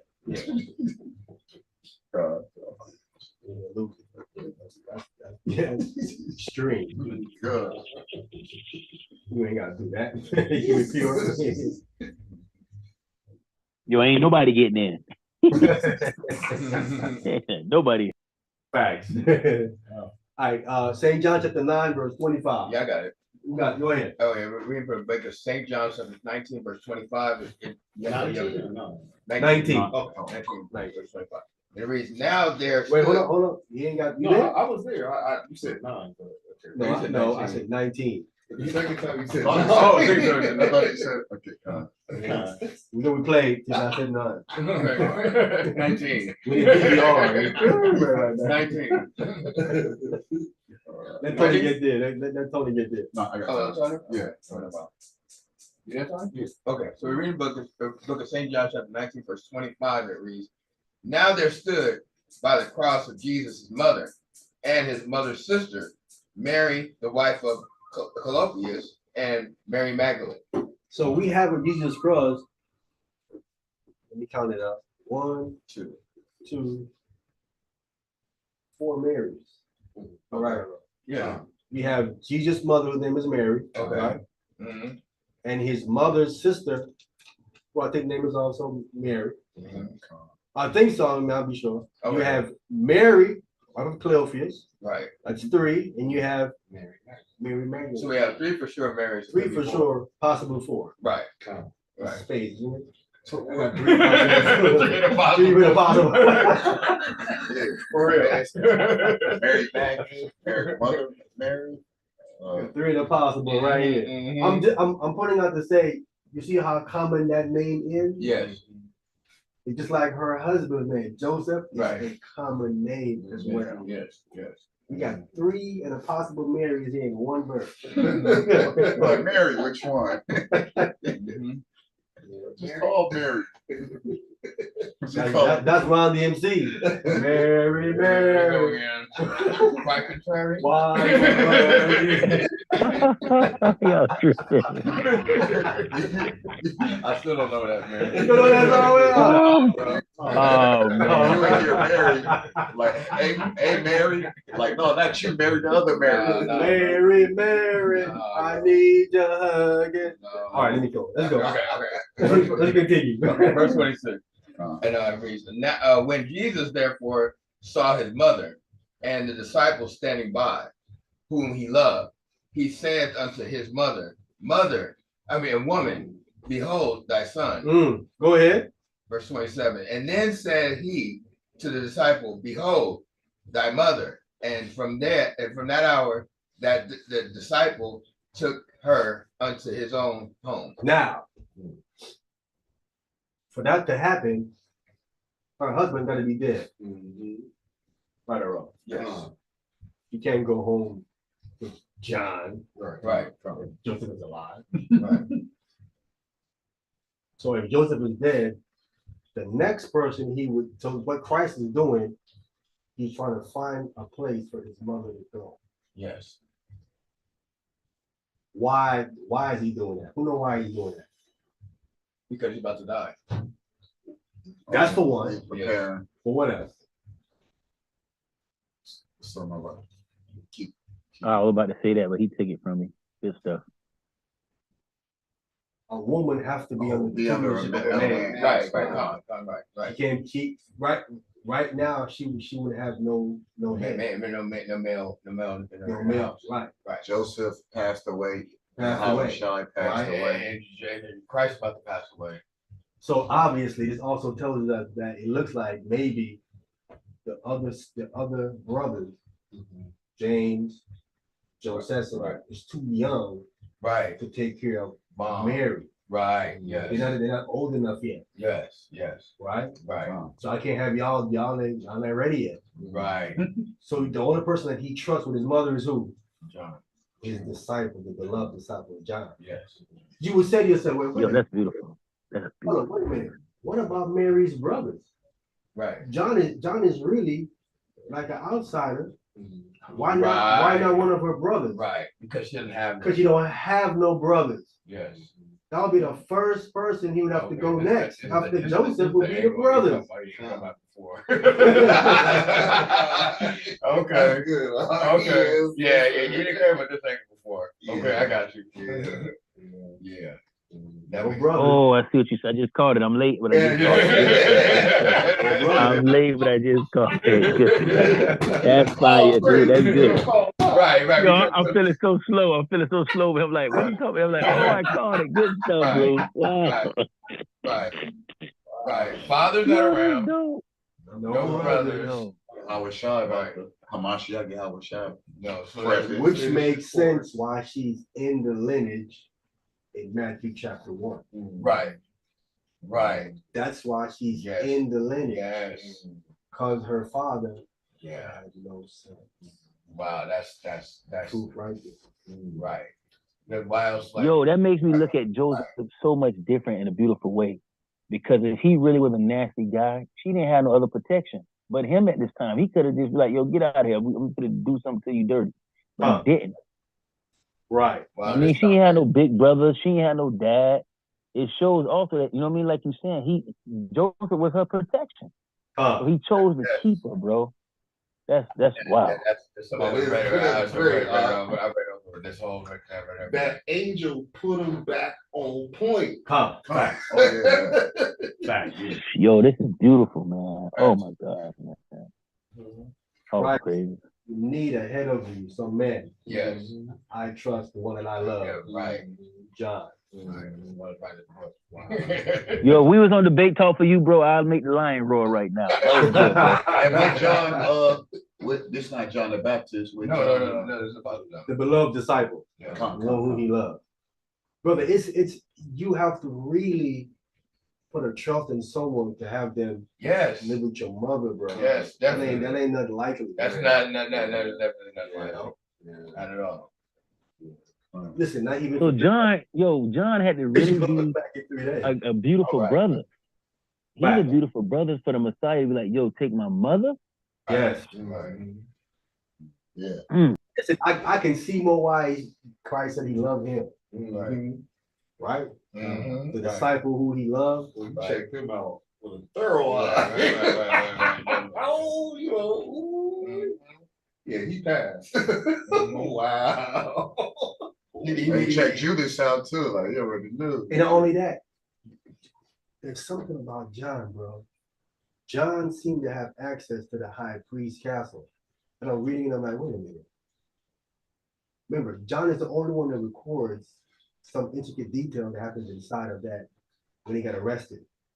Right. He goes in there. I'm like, wait a minute. Because Peter couldn't go in. Peter was on the outside. When he was outside, the woman said, hey, what'd you do with Jesus? Right, He right, kept denying yeah, it 3 yeah, times. yeah, right. The text said that John went in. Mm. I was like, wait a minute. How you get to go in? Something about that. There's something about him. There's something out there we don't know. Something about John. Facts. Yeah. You know me, I'm gonna dig it up. I I want to because I want to know. know. You feel me? I want to know. You gonna get But it. was like he loved so much that he came back and actually just and told him that this a revelation was going on in the future. Facts. Right. Mhm. Right. Mm-hmm. And Revelation, write this down. Yes. And Yes. then the Came Most back High to- spoke yes. to me. He was Yes. he heard Yes. the voice in John the Revelator. Not the revelator. No, Right. We covered that last week. You're not the revelator. He's a witness. And yo, the other disciples, Peter them knew how special John was to him because they could tell. Because remember when Peter, when Jesus come back at the resurrection, he telling Peter like what your job is. Peter like, well, what John gonna do? I mean, like he's worried about John. Like I always find that interesting story. Like they knew John was special to him, bro. Even the disciples knew it. Yep. John probably did the Chris Tucker like, don't be worried about what I can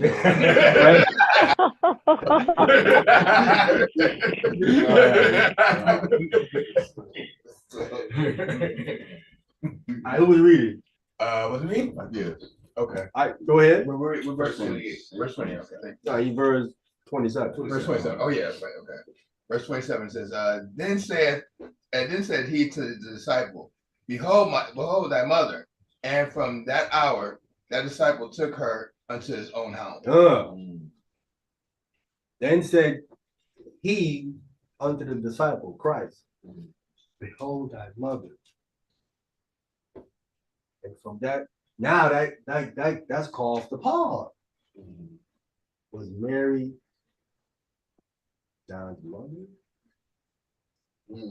Right.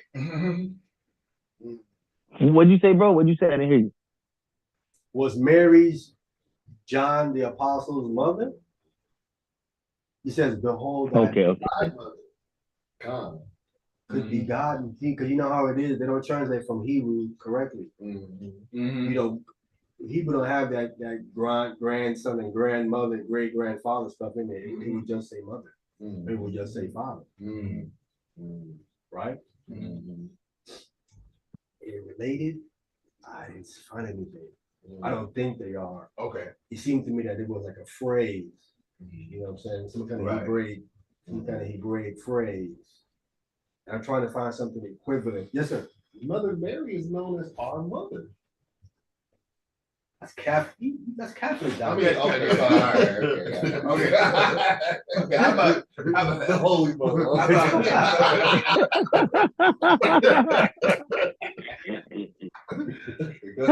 Y'all are crazy. He that God stuff over there, you know what I'm saying? Okay, no, I was gonna say something like you know, like there's something like, but in our culture, like today, you know, there's sometimes like, you know, somebody like, let's say like me and Izar, for example, like, you know, he might call my mom moms too as well. Could it be something like Yes, that? I do that a lot. Yes. No, you're right. You're right. Yeah. I ain't talking about that. Facts. We definitely do that in the South. We definitely do that down here, bro. Everybody out mama and really mean it. Y'all say auntie too, though? Yeah, we definitely say auntie too, but like my homeboys, like their mother is like, you know what I'm saying? I call them my mom, they be calling my mom. Like, you know what I'm saying? We close like that. So that's definitely a South thing too. We look at it like that. Right there. I ain't thought about that. That could be. Also thought about when Paul talks about the hierarchy in the church, where he says you call older women mothers. That too, yeah. I was thinking about that too. You know what I'm saying? I was thinking about when I read that, I'm like, maybe it's in the church, the body of Christ, the believers. Right. Mary be considered a mother. Right, That's more along what I was trying to say, but I messed it all up. Okay, that makes sense. That's better. That's a better comeback. Sometimes with Izar, you gotta learn to translate when it comes. I'm kind of good. I didn't follow with that, but usually I'm kind of good with it. That first part was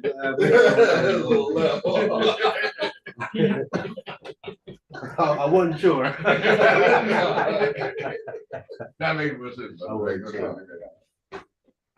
All right, so we got that. So we don't prove that she That was good though. had no brothers and none of that. He was the only one. We got that, right?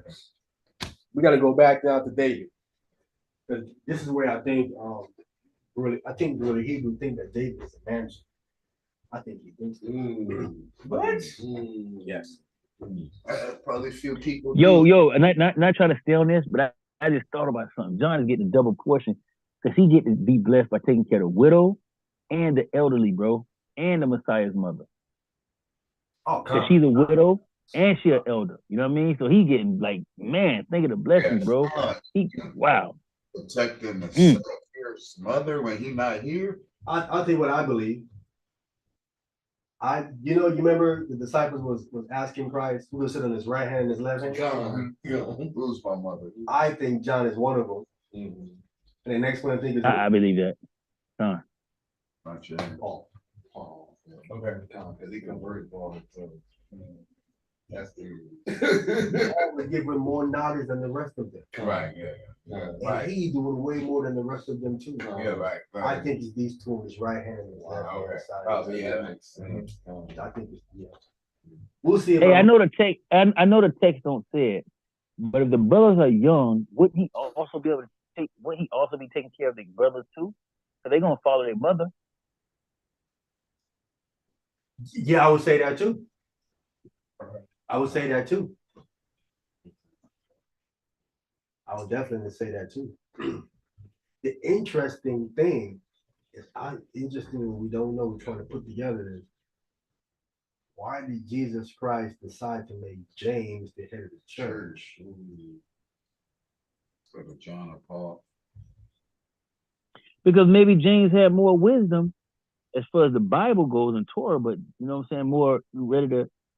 But think about this though, bro. I just thought about this. If he's taking care of his mother, maybe he can't be about that work like James could be about that work. He got more time to be about that work. John probably busy taking care of other business. You know what I mean? That could be a possibility. James is more free. What we do have is that James was not a believer in Christ at first. But it could have been that's part of the reason why Christ didn't choose him. He could have been like, at this time right here, Right. James was not a believer. That's true too, yeah. That's good. That's good. That's good. He said, "Nah, you can't. No, you don't believe. I can trust you with my mom." Yeah, right. But maybe after, like, you know what? I'm out of order. He kind of like, that's the part we don't know. Right, yeah. That's the part we don't know. It could have been this whole little transaction with that part, the 3 days after and all that stuff, whatever, like him coming back and all everything. Like, I think what changed James what? Is the resurrection. That's what I'm saying. That's what I'm saying. The What resurrection. was you saying? Okay, Yeah, that's what I'm saying. Like, 3 days later, like this whole transaction with this part, you know, like saying was like, why can't you leave me? I'm the brother. And then like him coming back to the resurrection, I think that made him a believer. Right. Yes. Because I know he saw him die. Right. Right. So he dead. Yes. When he saw him come back, Yeah, right. He's like, wait a minute. Hold up, bro. Right. Right. But you really aren't. You really are the Messiah. And when he came back, they was really trying to put their fit into his hands. Right. But I'm saying his brother James. Listen, he's like, dude, we grew up with this dude. Yeah, right, right. And watched him die. Right. The person will be waiting for the entire nation be waiting for you, and you was right in our house the whole time. The whole time. Isn't it? But how would you feel if that would happen in your household, bro? You'd be tripping out like. Yeah, imagine that was your brother here. Like, no, not only that, but you all the doubts you had when he was yeah, you would feel so bad, like man, I would doubt him all this time. Right. Make you want to go harder. Make you want to go hard. Yeah. You know what I'm saying? Really dedicate yourself and become really down. Right. Flip side. Right? Right. I think Christ came to him and said, don't worry about it. It's all right. It's all right. I got something for you. Right. I got something for you. Right. I need you to be the head. Right. Yes. Hey, can you imagine how many times Jesus heard in his house, yo, you think you perfect? Come. Oh, right. Wow. We think you are the Messiah? Right. All kind of jokes. Inside. See, he had all gray hair when it was described. No, he walked the earth. Not when he walked the earth. When he was described like in Revelation when he came back, like Yes. curly hair like wool, it was all white. In the spiritual body. Yeah, spiritual body. That's how it is. Spiritual body. I think the reason why he made James the head of the church is because it's a family thing. Yeah. He's in the family, and yes, the family he's passing it down the right. head church to another family member. Right. That's why he didn't go to John. Because I think after James did it, I think James passed it down to his brother Jude. Okay. Jude took silver next, and then Jude's son. And so the Okay. Messianic church is ran by the Messianic family. It's like a lineage that's being passed down. Okay. Right. Right. Which is consistent with what we see in the lineage. It's Yeah. consistently done the same thing. Right. Yes. Wow. So the church is still continued by the house of David. Right. That's why the lineage is so good. That's right. Yeah. Makes so much sense. Powerful. It's powerful stuff, man. This is the testimony I think from the Hebrew Gospel of James. I need to get it and read it so you guys can see it. Okay. It goes into it. Okay. All right, so we got that. Right. We gotta go now to David. We gotta come to the book of we might not be able to get through this. Oh, might not be able. We're gonna try to see can we get through it. Okay. Psalm 51 and 5. Psalm 51 and 5, you said? Gone. Okay.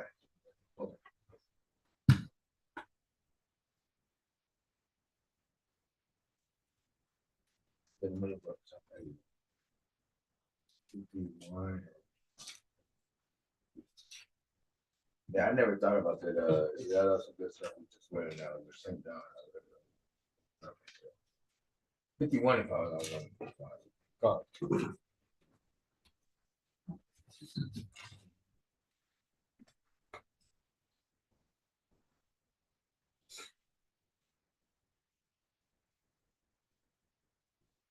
All right, who got that? I'll take it. Okay, go ahead. Psalms chapter 51, verse 5. Mhm. Behold, I was shapen in iniquity, and in sin did my mother conceive me. So they come here and say, see that? David said he was conceived in sin. So something going on with his mother. His mother was off, doing something wrong. Oh, because you're saying he's okay. Man, Bamser. right? It's Gotcha. an illegal union. It's an illegal union. He's a Bastard. bastard. Mhm. So really, so even if I'm going to make that mixed argument against me, you gotta make it against David. Right. I'm like, oh well, hold on. Pump your brakes. Nothing mixed here. Even if it was an iniquity, that doesn't mean that it was mixed. Mixed doesn't mean it's It mixed. doesn't mean it was mixed. Right. Let's not get crazy. He said, Right. I got more. Mhm. I'm just getting warmed up, he's saying. Mhm. Aha. Let's go to First Chronicles chapter 2, verse 13 through 17. First Chronicles chapter 2, verse 13 through 17. Right? How you gonna diminish? I mean, for him to make his ridiculous argument, you're gonna have to go to the lineage and try to prove something. Right. Otherwise, I don't know how that one verse ain't gonna cut it. It sounds like it is, but we need more. Definitely need more. He said, well, I got more. I got more for you. Okay. All right, who got that? I got that. Okay. So First Chronicles chapter 2, verse 13. Yes, sir. And it reads, and Jesse begot his firstborn, Eliab, and Aminadab the second, and Shema the third. Go ahead. All right, verse 14. Nathaniel the fourth, Rabbi the fifth, Radai. Radai the fifth. Mhm. Verse 15. Azim the sixth, and David the seventh. Interesting that David is the seventh. Complete. Okay. I don't think a Mamzer would be 7. That's a significant number. A Mamzer would be an incomplete number, or off number or something. 6. That's a number of completion. Okay. David the 7th. Go ahead. Verse 16. Uh-huh. Whose sister was Zeruiah and Abigail, Mm-hmm. and the sons of Zeruiah and Abishai, sorry, and Joab and Asiel, 3. And verse 17. And Now stop right there. You guys need to read about these 3 men right there. You guys read about Abishai, Joab, and Ashiel? It's written down now. Yeah, you read it when you read about it in the Kings. You read about these 3 men. Okay. Joab ain't no joke. Joab was like I a think fighter. Joab killed somebody because he killed one of his brothers. I think he killed Ashiel was killed by this other guy, and Joab was like, Isn't that the guy with the left hand? He the left-handed guy that threw the javelin? yeah, I know he's a it soldier. was Saul. I mean, it was Saul, like, or no. I mean, Saul threw a javelin at David, you mean? He was Yes. he was one of No, David's no, kids. I'm saying these 3 right here there was another guy from Saul's line, and he killed one of Joab's brother right here. I think it's Ashiel he killed. Okay. One of them killed Ashiel, right? With a long So afro. Joab, so David tells Joab, listen, man, all right, bro, I need you to don't do nothing. Don't do nothing. I'm trying to keep the kingdom together. Don't do nothing. Okay. Job like, for sure. But all the while he was plotting on that dude. Okay. And then when the dude came to make peace with David, Joab killed him. Okay. David was hot. They were like, the man came to make peace with me. We trying to keep this. So Joab like, he killed my brother. What you talking about? Right. Yeah, I'm in that right. You know what? Let's just go. But they were like, but this is the kingdom. That's my brother. Right. Yeah, I remember that. Right. I remember that. Joab wouldn't have it until that. Forget the kingdom. kingdom. You ain't killing my brother. Get away with that. Forget this kingdom. I'm getting busy with this. Yeah. What happened? I remember Joab was getting busy though. Yeah. I remember Joab. Read about these three right here. I'm telling you, it's an interesting dynamic in these three right here, bro. Joab not having it. This one of the 30. Yes, not having it. What about my kingdom? Bro, where about my brother? You forgot? About my brother? Not gonna fly. No, ain't gonna fly, sir. He tripping, David. They were like, you tripping. Right. They were like, wait a Kingdom minute. didn't come first. Where's your brother? Joab ain't saw it that way. Not at all. I don't know. I don't see it like that, bro. Oh, 17. Okay, verse 15. And Abigail bare Amasa, and the father of Amasa was Jether the Ishmaelite. Jether the Ishmaelite. What's interesting is that in another verse, it called him an Israelite. So I don't know if these guys are getting a Hebrew wrong. Because I'm gonna show you the verse that calls him, same calls him an Israelite. It's the same Jethro too? Yeah, he calls him an Israelite because it's Abigail, which is David's sister. She bare Amasa, and Amasa is the father of, and the father of Amasa is Jeter, the Ishmaelite, right? So I think this goes back to this would sound like it goes back to what Sir Smith was saying earlier about if they're married, because if he's an Ishmaelite, then he's he married an Israelite, right? Then the argument will become, because we know that these children here were considered inside of the nation of Israel. Right. You know what I'm saying? Right. And they shouldn't be. But if it's an Ishmaelite, but the other verse says It's an Israelite. All right. 2 Samuel chapter 17, verse 25. 2 Samuel chapter 17, verse 25.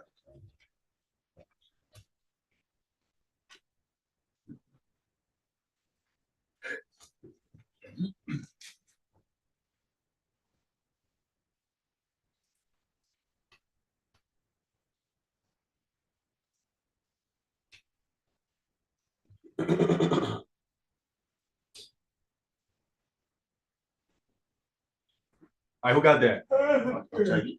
Go ahead.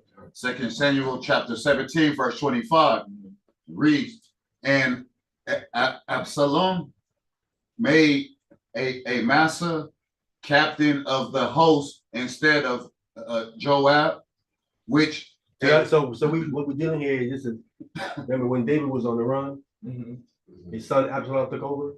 So Absalom made Amasa. Amasa is actually David's sister's son, right? Right. The son of that guy named that's supposed to be an Ishmaelite. Right. Go ahead. Okay.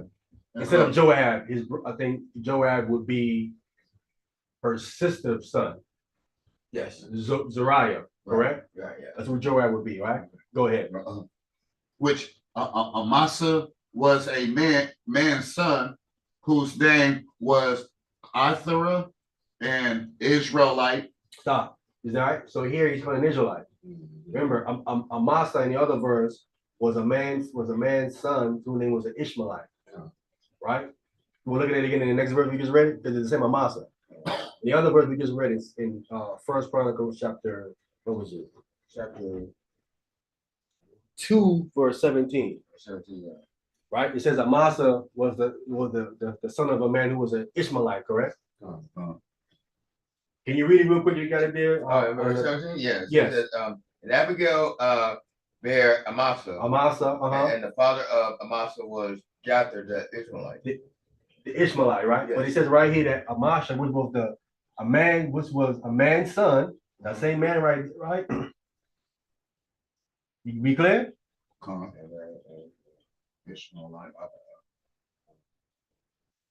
Okay, yeah. Right, that's a man's son, but the man's name here is Ithra. There over there, his name is what over there? Jethro. Jethro. He was Ithra, but he says right here, it's an Ishmaelite. How do the same person? Because it's the same son. It's Amasa. He can't have a father that's an Ishmaelite and an Israelite, can he? No. So is his father an Israelite or an Ishmaelite? Father's an Israelite. Got to be an Israelite, but this verse is showing you that his father would have like two names. Ithra here and over there, Yes. Jether. Gotcha. Gotcha. You know what I'm saying? Yes. Went by two different names, right? So we're showing you that there are certain people who will go by two names.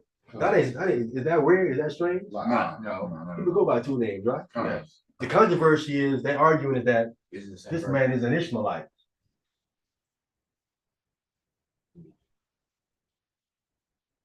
Man, they're trying to say this man is an Ishmaelite. We get to that argument later. I say he's an Israelite. Whose name was an Israelite? Who was reading over here? Me. Oh yeah. Go ahead. Israelite that went into Abigail. Abigail, the daughter of Nahasha, sister to Zeruah,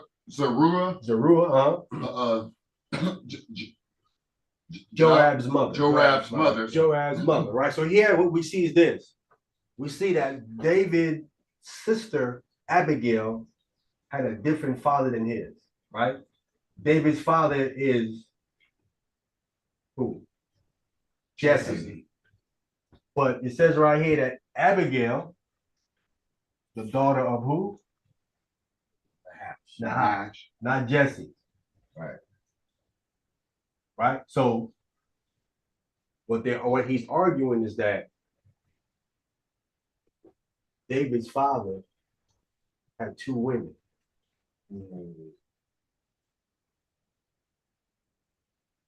No, David's mother. No, Had two David's men. mother had two men. Right. David's mother had two men. Their mother had two men. Jesse And the hash. and Nahash. Right? Yeah, that's what he's saying. Yeah. But still, Jesse is an Israelite though. Jesse's an Israelite. Right. Right? The hash. No. The hash was They say that Nahash is an Ammonite. okay, but that's still not Israel. It's still not. Well, David. I do got something on the other brother he's talking about. His dad, that dude Jither, was an Ishmaelite, but his mother was an Israelite. So is it possible that he had dual citizenship? Or dual, that's why they saying one call him an Israelite and one call him an Ishmaelite, because of his mother and his dad mixed. In First Chronicles 2:17, it tell you his dad was an Ishmaelite, Jither. Yeah, but it says right here he's also an Israelite. Yeah, but that's talking about him though. I'm saying the dude Eshman is calling him an Israelite and an Ishmaelite because his dad. Well, I believe his dad. Well, it says his dad was an Israelite. I mean, his dad was an Ishmaelite, right? We know his mother was a Jew. So I think one text is calling him an Israelite because of his dad. The other text is calling him an Israelite because of his mother. I mean, I'm just thinking that'd be possible. You know, we know that his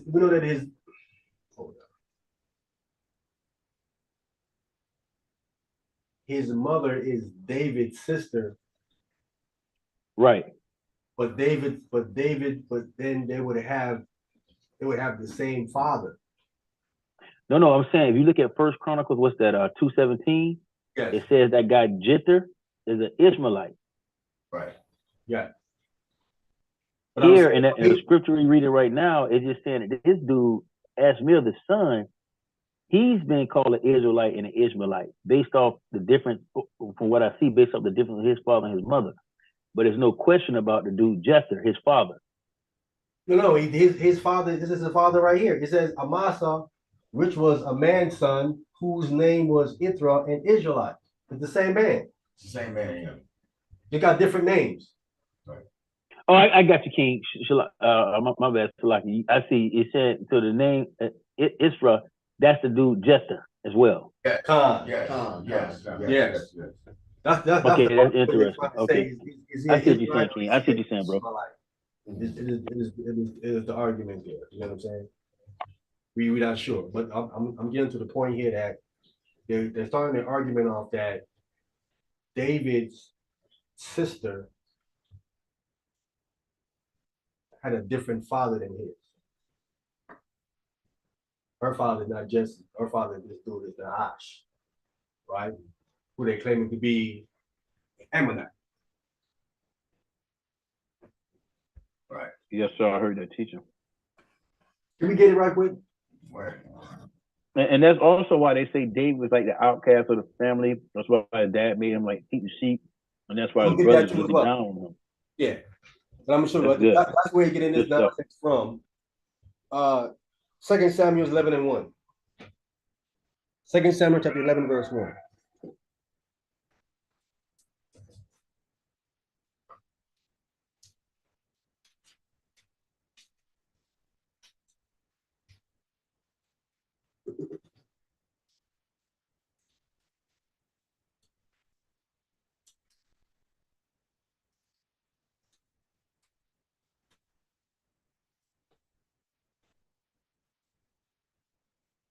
Is this correct? 2 Samuel chapter 11, verse. Hold on.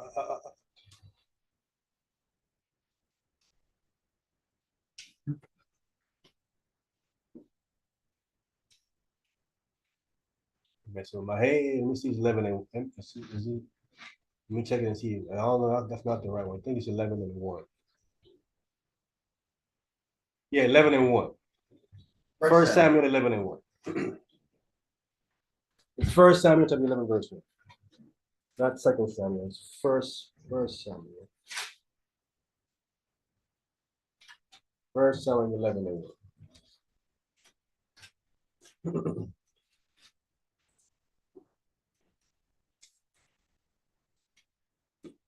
I'll take it. Go ahead. First, Samuel's chapter 11 from the top. Then Nahash the Ammonite came up and encamped against Jabesh Gilead.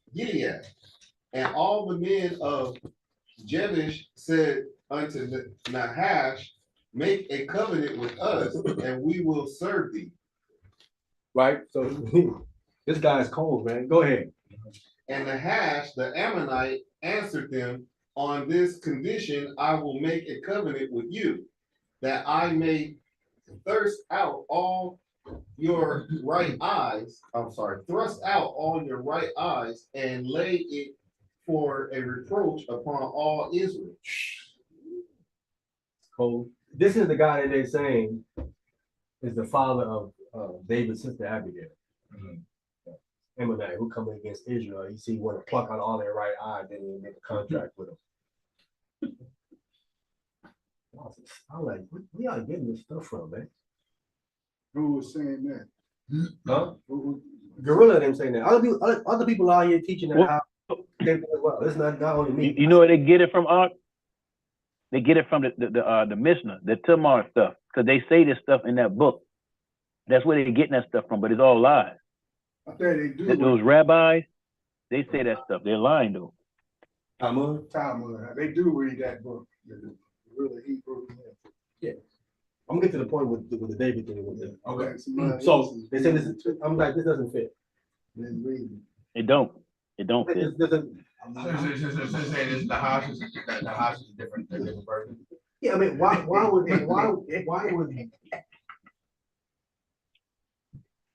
would Jesse get with a woman that's went out and married an Ammonite? This would be an illegal. So David, first of all, David's sister, she would be a mamzer, right? Because the father is an Ammonite and the mother's an Israelite, and then David's father goes behind, and then he goes and marry this woman. You know what I'm saying? Who was sleeping outside of the nation.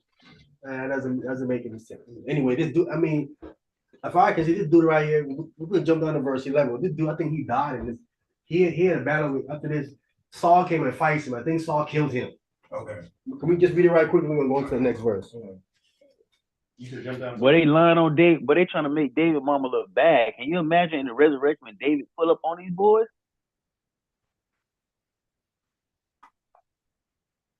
Man, when David and Paul come back, these boys gonna be in trouble. Oh, that's big trouble. Big trouble. Big trouble. You know what I'm saying? I'm gonna get a part where where Saul, because Saul goes to war with this guy, right? Can we jump down to verse 6? Come. 1 Samuel chapter 11, verse 6. And the Spirit of God came upon Saul when he heard those tidings, and his anger was kindled greatly. When he heard about what he said about plucking their eyes out, he's upset. Go ahead. And he took a yoke of oxen and hewed them in pieces and sent them throughout all the coast of Israel by the hands of messengers, saying, whosoever cometh not forth after Saul and after Samuel, so shall it be done unto his oxen. And the fear of the Lord fell upon the people, and they came out with one consent. Go ahead. And when he numbered them in Bezek, the children of Israel were 300,000, and the men of Judah 30,000. I want to jump down to verse 11. Verse 11. And it was so on the morrow that Saul put the people in 3 companies, and they came into the midst of the host in the morning watch. When the morning watch, it was 2 a.m. to 6 a.m. Go ahead. And slew the Ammonites until the heat of the day. 12 noon. That's 6 a.m. to 12 p.m. 6 hours. Okay. Go ahead. And it came to pass that they which remained were scattered, so that 2 of them were not left together. So that sounds like he killed them all out. Right. If 2 were not left together, then it was just maybe just 1. Usually in a war like this, in the front of the battle is the who? The king. Right. It would be the Ammonite dude. It looked like they lost and he died. Right. I don't know how was he the father of Abigail. Doesn't make any sense. I don't know how that makes sense. That argument don't hold no. I just want to show you that argument don't hold no weight. Let's come to Psalm 69. Let me see if this is the one. Is it Psalm 69 when we talk about David was an alien to his? Yeah, That's the 69. one. I think 4 or 6. There's another scripture that get used. Like this is why he was a stranger to his brethren and to his mother's sons or something like that. I think it's 4 or 6. 69 and 8. Let's see what we got here. 69. Mm-hmm. If I remember correctly. Go ahead. Yes, sir. Who got that? I got it. Wait. Psalms chapter 69, verse 8. I became a stranger unto my brethren, and an alien unto my mother's children. Right. So that's this way they say that David is not and he's mixed at least. I am become a stranger unto my brethren and an alien unto my mother's children. So what he's saying is here is that he have a different father. This is the argument that he's making. If he is an alien unto his mother's children, then they don't have the same mother. They must have a different father. You follow the argument they're trying to make? That's why I'm coming in. The Mamzer argument. So this is the Mamzer argument. Right. So he's saying that if he's a manager, he accepted, I am accepted too. Yeah, if he's a Mamzer, he can become king. Right. Then I'm definitely in. Right. Levi. Bro, I would say this. It's definitely something going on in that household. There's some drama, but I would not put it that his mother is an adulterer, bro. That's taking it way left. You know what I mean? These guys are crazy, but they get it out that them fake Jews book. But what's interesting to me, dudes like him and Zion Lex, they say, well, I never heard Zion say this, but they say these people are the wicked, but why would they read their books and believe it? And then try to bring it over here to us? I agree. I definitely agree. They Oh. said we wrote those books too. Yes, man, come on, it's dumb. You know what I'm saying? This is not no proof that David is a mamzer. I became a stranger unto my brethren and an alien unto my mother's children. Definitely. Listen, if you in a family, first you're in a family, there was 8 of you, because one of them died. Okay. Yes, you originally had 8 children, Okay. 8 sons, 1 died, right? Okay. So David is the 7th. Okay. The 8th one seemed to have died. Mhm. So the last one, he becomes king. Mhm. Wouldn't he become like an alien to you now? Right. He ain't really hanging out with you no more. He went Right. from sheep herding, Right. Yeah, to being king of the nation. king of the only king of the nation. You can almost say king of that whole land because they were the one that conquered Egypt, Yes. conquered all that stuff. Yeah, It wasn't right. Solomon. Right. David conquered all these places, Right. right? Yeah. But he would become like a stranger, especially if his brethren didn't like him at first. Right. Remember Jealous. when he was young and right before he fought Goliath, he came in there. Brother was saying, "Man, why are you here? Right. Go back to take care of the sheep." You were telling them. Yeah, like beautiful. He said, "Who take care of the sheep? Why are you here?" He said, "You trying to go over here and look at the battle. You trying to come be sneaky, trying to be nosy." Right. Going Treating back. them like a pretty boy. Yeah, so he was like, "I'm here for a reason." Go back Talking and about play- Go back playing your heart. Now go back and duck the sheep. His brother didn't like him. But see that's consistent. That's usually how it is because that reminds me of Joseph. Joseph was the youngest, right? And his father liked him. Then Joseph rose up to be almost king of Egypt. And his brothers was kind of like alien to them. And they was afraid of him. Thinking he gonna get vengeance on him for selling them and all that stuff. Listen, the way they treated David is now king. That means what? David have their life is in David's hands. If David say put him to death, they dead. Say I'm become a stranger unto my brethren and an alien unto my mother's children. That's what I think this is saying. This ain't saying about Right. him being a rancher. I would agree. Yeah. That's like And then why did they go all the way to the fact that it was a outside? Why they don't say it was another Israelite woman? You understand what I'm saying? Or Israelite Right. man? Why are they taking it way way to the left? But the reason why he's doing it is because you know for him specifically, I believe it's because he's actually a mixed child himself. So he's trying to prove that he belongs, you know, yeah, because you try to use this as like saying like, you know, this is like really, you try to say that the scripture we read in Deuteronomy 23, they're saying that bastards and masters, like that doesn't mean like a mixed child, that means like an actual bastard. Yeah, but here's why what he's saying doesn't work. This verse right here kills him because this verse specifically says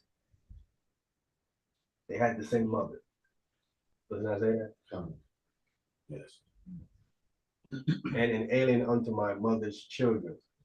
Isn't this verse saying that they have the same mother? Right?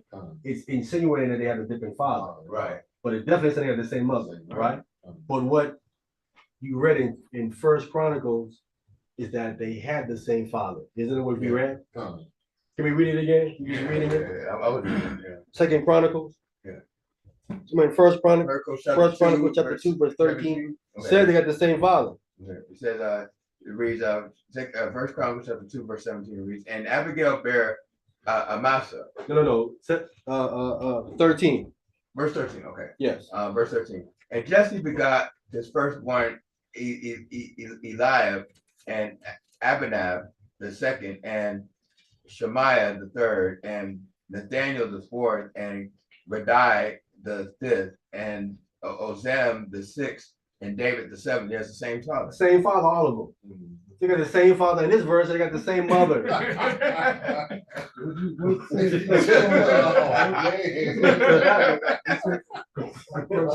Oh my God. First Chronicles chapter 2, verse 13. So David wasn't a master or a bastard. Huh? No man's there, bro. This guy's crazy, man. Crazy. Cherry picking. Cherry picking the verse. How would King David be a Judite if he? But see, I mean, it's to be able to, it's to support the narrative that he's trying to. Yeah, he's right. Listen, he can't argue that he's mixed because he say he's mixed. Yes. His mother is white, and so he can't argue that he's not mixed. Right. So he has to come with some scripture to say, well, David was mixed, but Right. he didn't work it. He ain't flying. Right. You know what I'm saying? Yeah, he gonna say that, Ephraim and Manasseh was mixed and. No, they were mixed because their mother's Egyptian. Uh-huh. So again, we cover that. But again, I'm covering that too as well. We're gonna cover that too as well. But still, they had something with Israel bringing them in or something like that. God. Yes. Who you think told Jacob to say what he said to Joseph? Right. God told him to do that. Yeah. Because remember, the name is God's name. Oh, yes. God said, "You shall put my name on the children of Israel, and I will bless them." The family name. And then they might have beginning of a nation That's for the mixing part. Like, yeah, I'm like I said, there's a step that's missing right there that I haven't touched on yet. I'm gonna get it. There's a step there. There's a step there. I have the prophecy part down. There's a prophecy right there that Joseph is going to get two portions because he got the birthright. So you got the two tribes. The other part that's mentioned is the exact transaction. Nonsense that Christ, they were saying Christ was in the tribe of Ephraim. You heard of that? I heard of that nonsense. Debunk that nonsense immediately. This guy was teaching that stuff, and when I was jumping on it, everybody was jumping on. I wasn't. Bayan was jumping on him too. If you guys was jumping on him, all of a sudden he disappeared. Son of Jesse. His father was a Ephraimite because it says he was from Ephratah. Ephratah means he's from Ephraim. I say Ephratah mean you're from from tribe of Ephraim. Ephratah is the old name for Bethlehem. Back in Abraham's time, they called Bethlehem Ephratah. But later on in David's time, they called it Bethlehem. It had nothing to do with no tribe. Bethel. Huh? What about Bethel too? What about Bethlehem? Yeah, Bethlehem. Yeah, Bethel. But Bethlehem old name is Ephratah. Ephratah. But he think Ephratah means Ephraimite. No, it doesn't.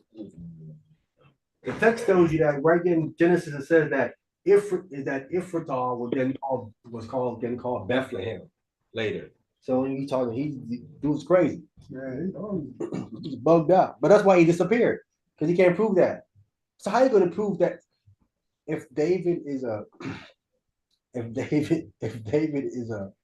Ephraimite? How does the scripture say that the scepter cannot depart from Judah? Doesn't say from Judah. Yeah, good stuff. to the seal is He's bugging real quick. Let's get the next one. Go ahead. You want to say Is it Judah the only one can lift the seal? Huh? Is Judah the only one can lift the seal? No, he's not going to depart from Judah, period. That is it. Once he came under King David, that was that. The Lord said, I'm going to make you a house. That was that. I see in Revelation and say who could lift the seal. No, that's Jesus Christ. That's Jesus Christ opened up the seal that was on the scroll written by the Most High. We're going to come to the book of Psalms 86 and 16.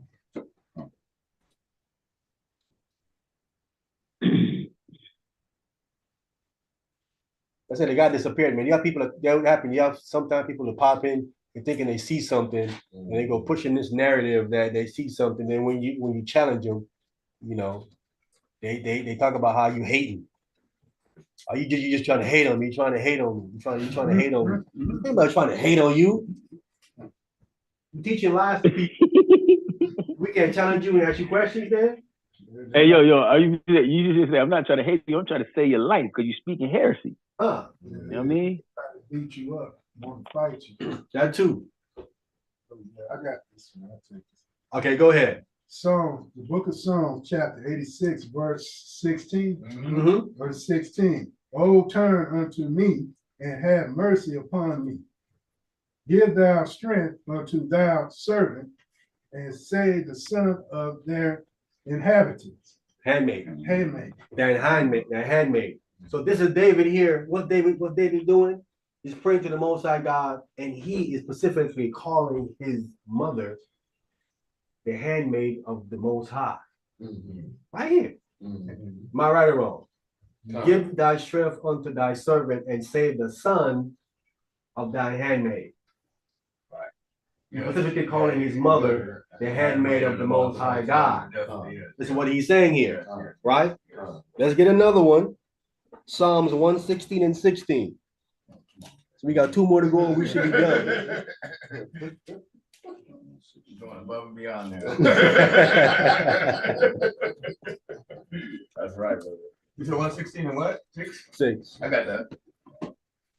116 and 116 and 16. Oh, 16, okay.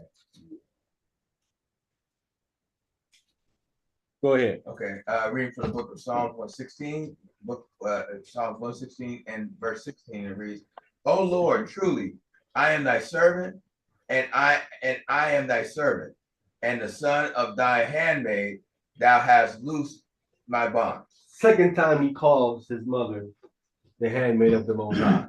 Son of thy handmaid. Twice. Now we need to get the book of Luke. Okay. Chapter 1, verse 38. Give me the Luke. Give me the Luke. That's not what they're saying. That's what we saying. That's our topic, brother. Give me the Luke. Give me the Luke. That's what he was saying. Luke. Give me the Luke. Give me the Luke. Verse 38? Yes. Yes. I'll take Oh, it. go ahead. Luke chapter 1, verse 38. Luke chapter 1, verse 38. And it reads. Hold up, let him get there. No, go ahead. No, we ain't no rush. Go ahead, get there. Okay. Go ahead. And Luke chapter 1, verse 38. Mm-hmm. And Mary said, Behold, the handmaid of the Lord, be it unto me according to thy word. And the angel departed from her. So Mary even called herself the handmaid of the Lord. The same thing David was calling his mother. Right. Now, if meaning that she's a servant of the Most High. If David was a servant of the Most High, is she marrying outside of the nation? Ain't marrying outside of the nation. You can't go serve the Most High breaking his laws. Who was? Oh yeah, who was? Yeah, because say she was adulterous, right? Yeah, she married outside the nation. Right. I married outside the nation too as well. Yeah. I mean, she married the Ammonite. They say he married a dude, Right. the Ammonite dude, Nahash. Right. You can't be handmaid of the Lord doing that. Yo, that's crazy. These guys have no fear, bro. Cause I seen this a while back, years ago. But there's no way you don't have the scriptures. You're gonna just come putting disrespecting David's mother, disrespecting Joseph. I mean, that's sad, bro. They have no fear of the Most High. No fear. All you hear about trying to defend his mamzer situation, and he can't get out of. Right. Can't get out of it. And I'm gonna say, I don't think they even believe in the resurrection, brother. To be honest with you, because if you did, there's no way you could be dissing one of these brothers and then you're gonna see them in the kingdom and think you're just gonna walk by them like that. I mean, that's how I think. Like, come on, bro. You dissing Joseph, then you just are dissing David's mother. You just gonna see them in the kingdom and just be like, yo, what's up? Nah. It's all good. That's the reason why they ain't going. I mean, what are you going to say to John the Baptist if he talks about him like that? Right. What are you gonna say? You talking about his brother like that? You know what I'm saying? Ordinary for This is start Mary. Mary to be the Most High handmaid. Who was her father? Who was Mary's father? Joseph. You talking about Mary's Christ's mother? Because she wasn't born. She was born from a physical birth. Yes. Don't know. We don't know yet. Yeah. Maybe. We assume like it is. Yeah. But I'm just saying, that's why I think they ain't going. Listen, I would, you remember, Christ was saying, Christ said that, he says, I'm not accusing you to the Father. He said there's one that's accusing you to the Father though. He said, even Moses. Mm-hmm. He said, Moses is accusing you to the Father. And now I'm not doing that. He is. Mm-hmm. Now, if Moses is accusing them to the Father, and they claiming to be Moses' students, these Pharisees, right? It's good, boy. What you gonna? What do you think John is doing when you're talking about John in the truth? Mm-hmm. Right. John, like, I ain't in the truth. Cut my head off. Mm-hmm. Get these dudes up out of here, man. Yeah, like you took. Wow. These dudes up out of here, man. I forgot about that. I didn't forget about it. Listen, They cut his head off. They talking crazy about this guy. They call themselves, Man. they call themselves Moses' disciple, and Christ say, Moses is up there accusing you. Mm-hmm. You don't know that, huh? You knew he was accusing you up there, you would cut all that nonsense down. They got a lot to, that's why Christ wow. weeping and gnashing of teeth. That fits them perfectly. They're going to be so angry at the same time and crying at the same time. Have you ever been so angry and then crying at the same time? Yep. You have? About what? Exactly. I mean, you was upset about something, so angry about it at the same time, you're crying about it. I mean, I don't think like I don't know, I believe I have though. I believe I have. Yeah. I have it. Something to make me angry as so angry. I only been like that when I don't got caught doing something I shouldn't be doing, and I got a whooping. I'm like, man, I know the spirit's telling me don't do it. Yeah. You're so angry about the situation is that you've been deceiving people and lying to people. Right. No one's, and you know what, people try to show you and you nothing. But the reason why you're so angry is because you thought you was going in. Right. And come to find out you ain't going in. Right. And what you mad about is this, because you're saying, I was doing the work. Right. I was street teaching. I was doing all these things.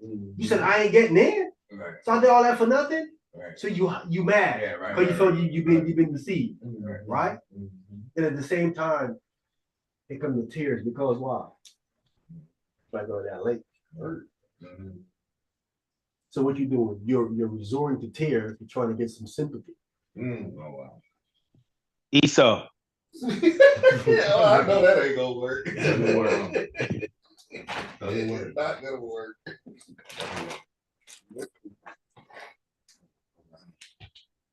Sorry. What, how does that go? Sorry, not sorry. There's a little, I forgot. It must be another Run DMC song. Sorry, Run DMC song. sorry, but not sorry. No, there's a little song. I forgot how it goes, man. Anyway. All right, that's all we got, man. That's all we got. Anybody got any questions? Because it's time for the guys to go. Man, my watch died. It's crazy. Man, it was a beautiful lesson, brother. This was awesome. Beautiful work. That's the Apple products, man. They put that down. Yes, sir. Reverend, did he see that with what Putin did with Russia? Oh, beautiful. I'm glad you brought that out. Right. Oh yeah. I seen the email. He didn't watch it yet. Okay, well, he probably watching Open that. the vault up, baby. Oh, yeah. Hey, did you see the video sent you last week? Yes, sir. Yeah, that was yeah, man. Awesome stuff, man. Yeah. Probably glare at it. Wow. That's crazy, huh? Yeah. And did you ever see the movie Tenet? Timid? No, I never heard of that. What is it about? Oh, this movie is starring Denzel Washington's son, but like in the opening, like scene of that movie, it kind of like mirrors what happened in Russia. Oh, But is it on is it on Netflix? I don't know, maybe. Let's see part of it. But in the movie though, what they did is the people that actually did the crime, they actually took like some type of pill where they actually like die, so they have to like actually like be tell on themselves. Or get tortured to speak on who hired them. Right, yeah. You know they caught those guys, right? Yeah, Russia, they ended yeah. up catching those guys. Yeah. I know. Yeah, but you can see when them guys could have beat him up when he came in there. I was black. Yes. They beat him up bad. They beat him up bad, dude. Hey, what do y'all think about this? What do you think about this? Because one of the brothers was showing me and giving me information on. I haven't researched in detail myself, but he was saying that Russia never had us in slavery, like they weren't a part of that stuff. I heard they didn't either. I never even thought about it. He say Russia, like God was saying that's why they don't like Putin, because he's not with that slavery stuff. That's what he was saying. And they didn't take they want slavery. They didn't take with the with the like, we gonna paint this lighter, we gonna paint that lighter, we gonna switch this. And he like, no, I'm not part of that. We close out on this club day. Okay. Salon goes on the club day. We want to go right now. Yeah, take it. Is it raining? Yeah, man, I need to see that video, man, because Putin is ruffling their feathers right now, bro. They mad about what he's doing. So do you believe that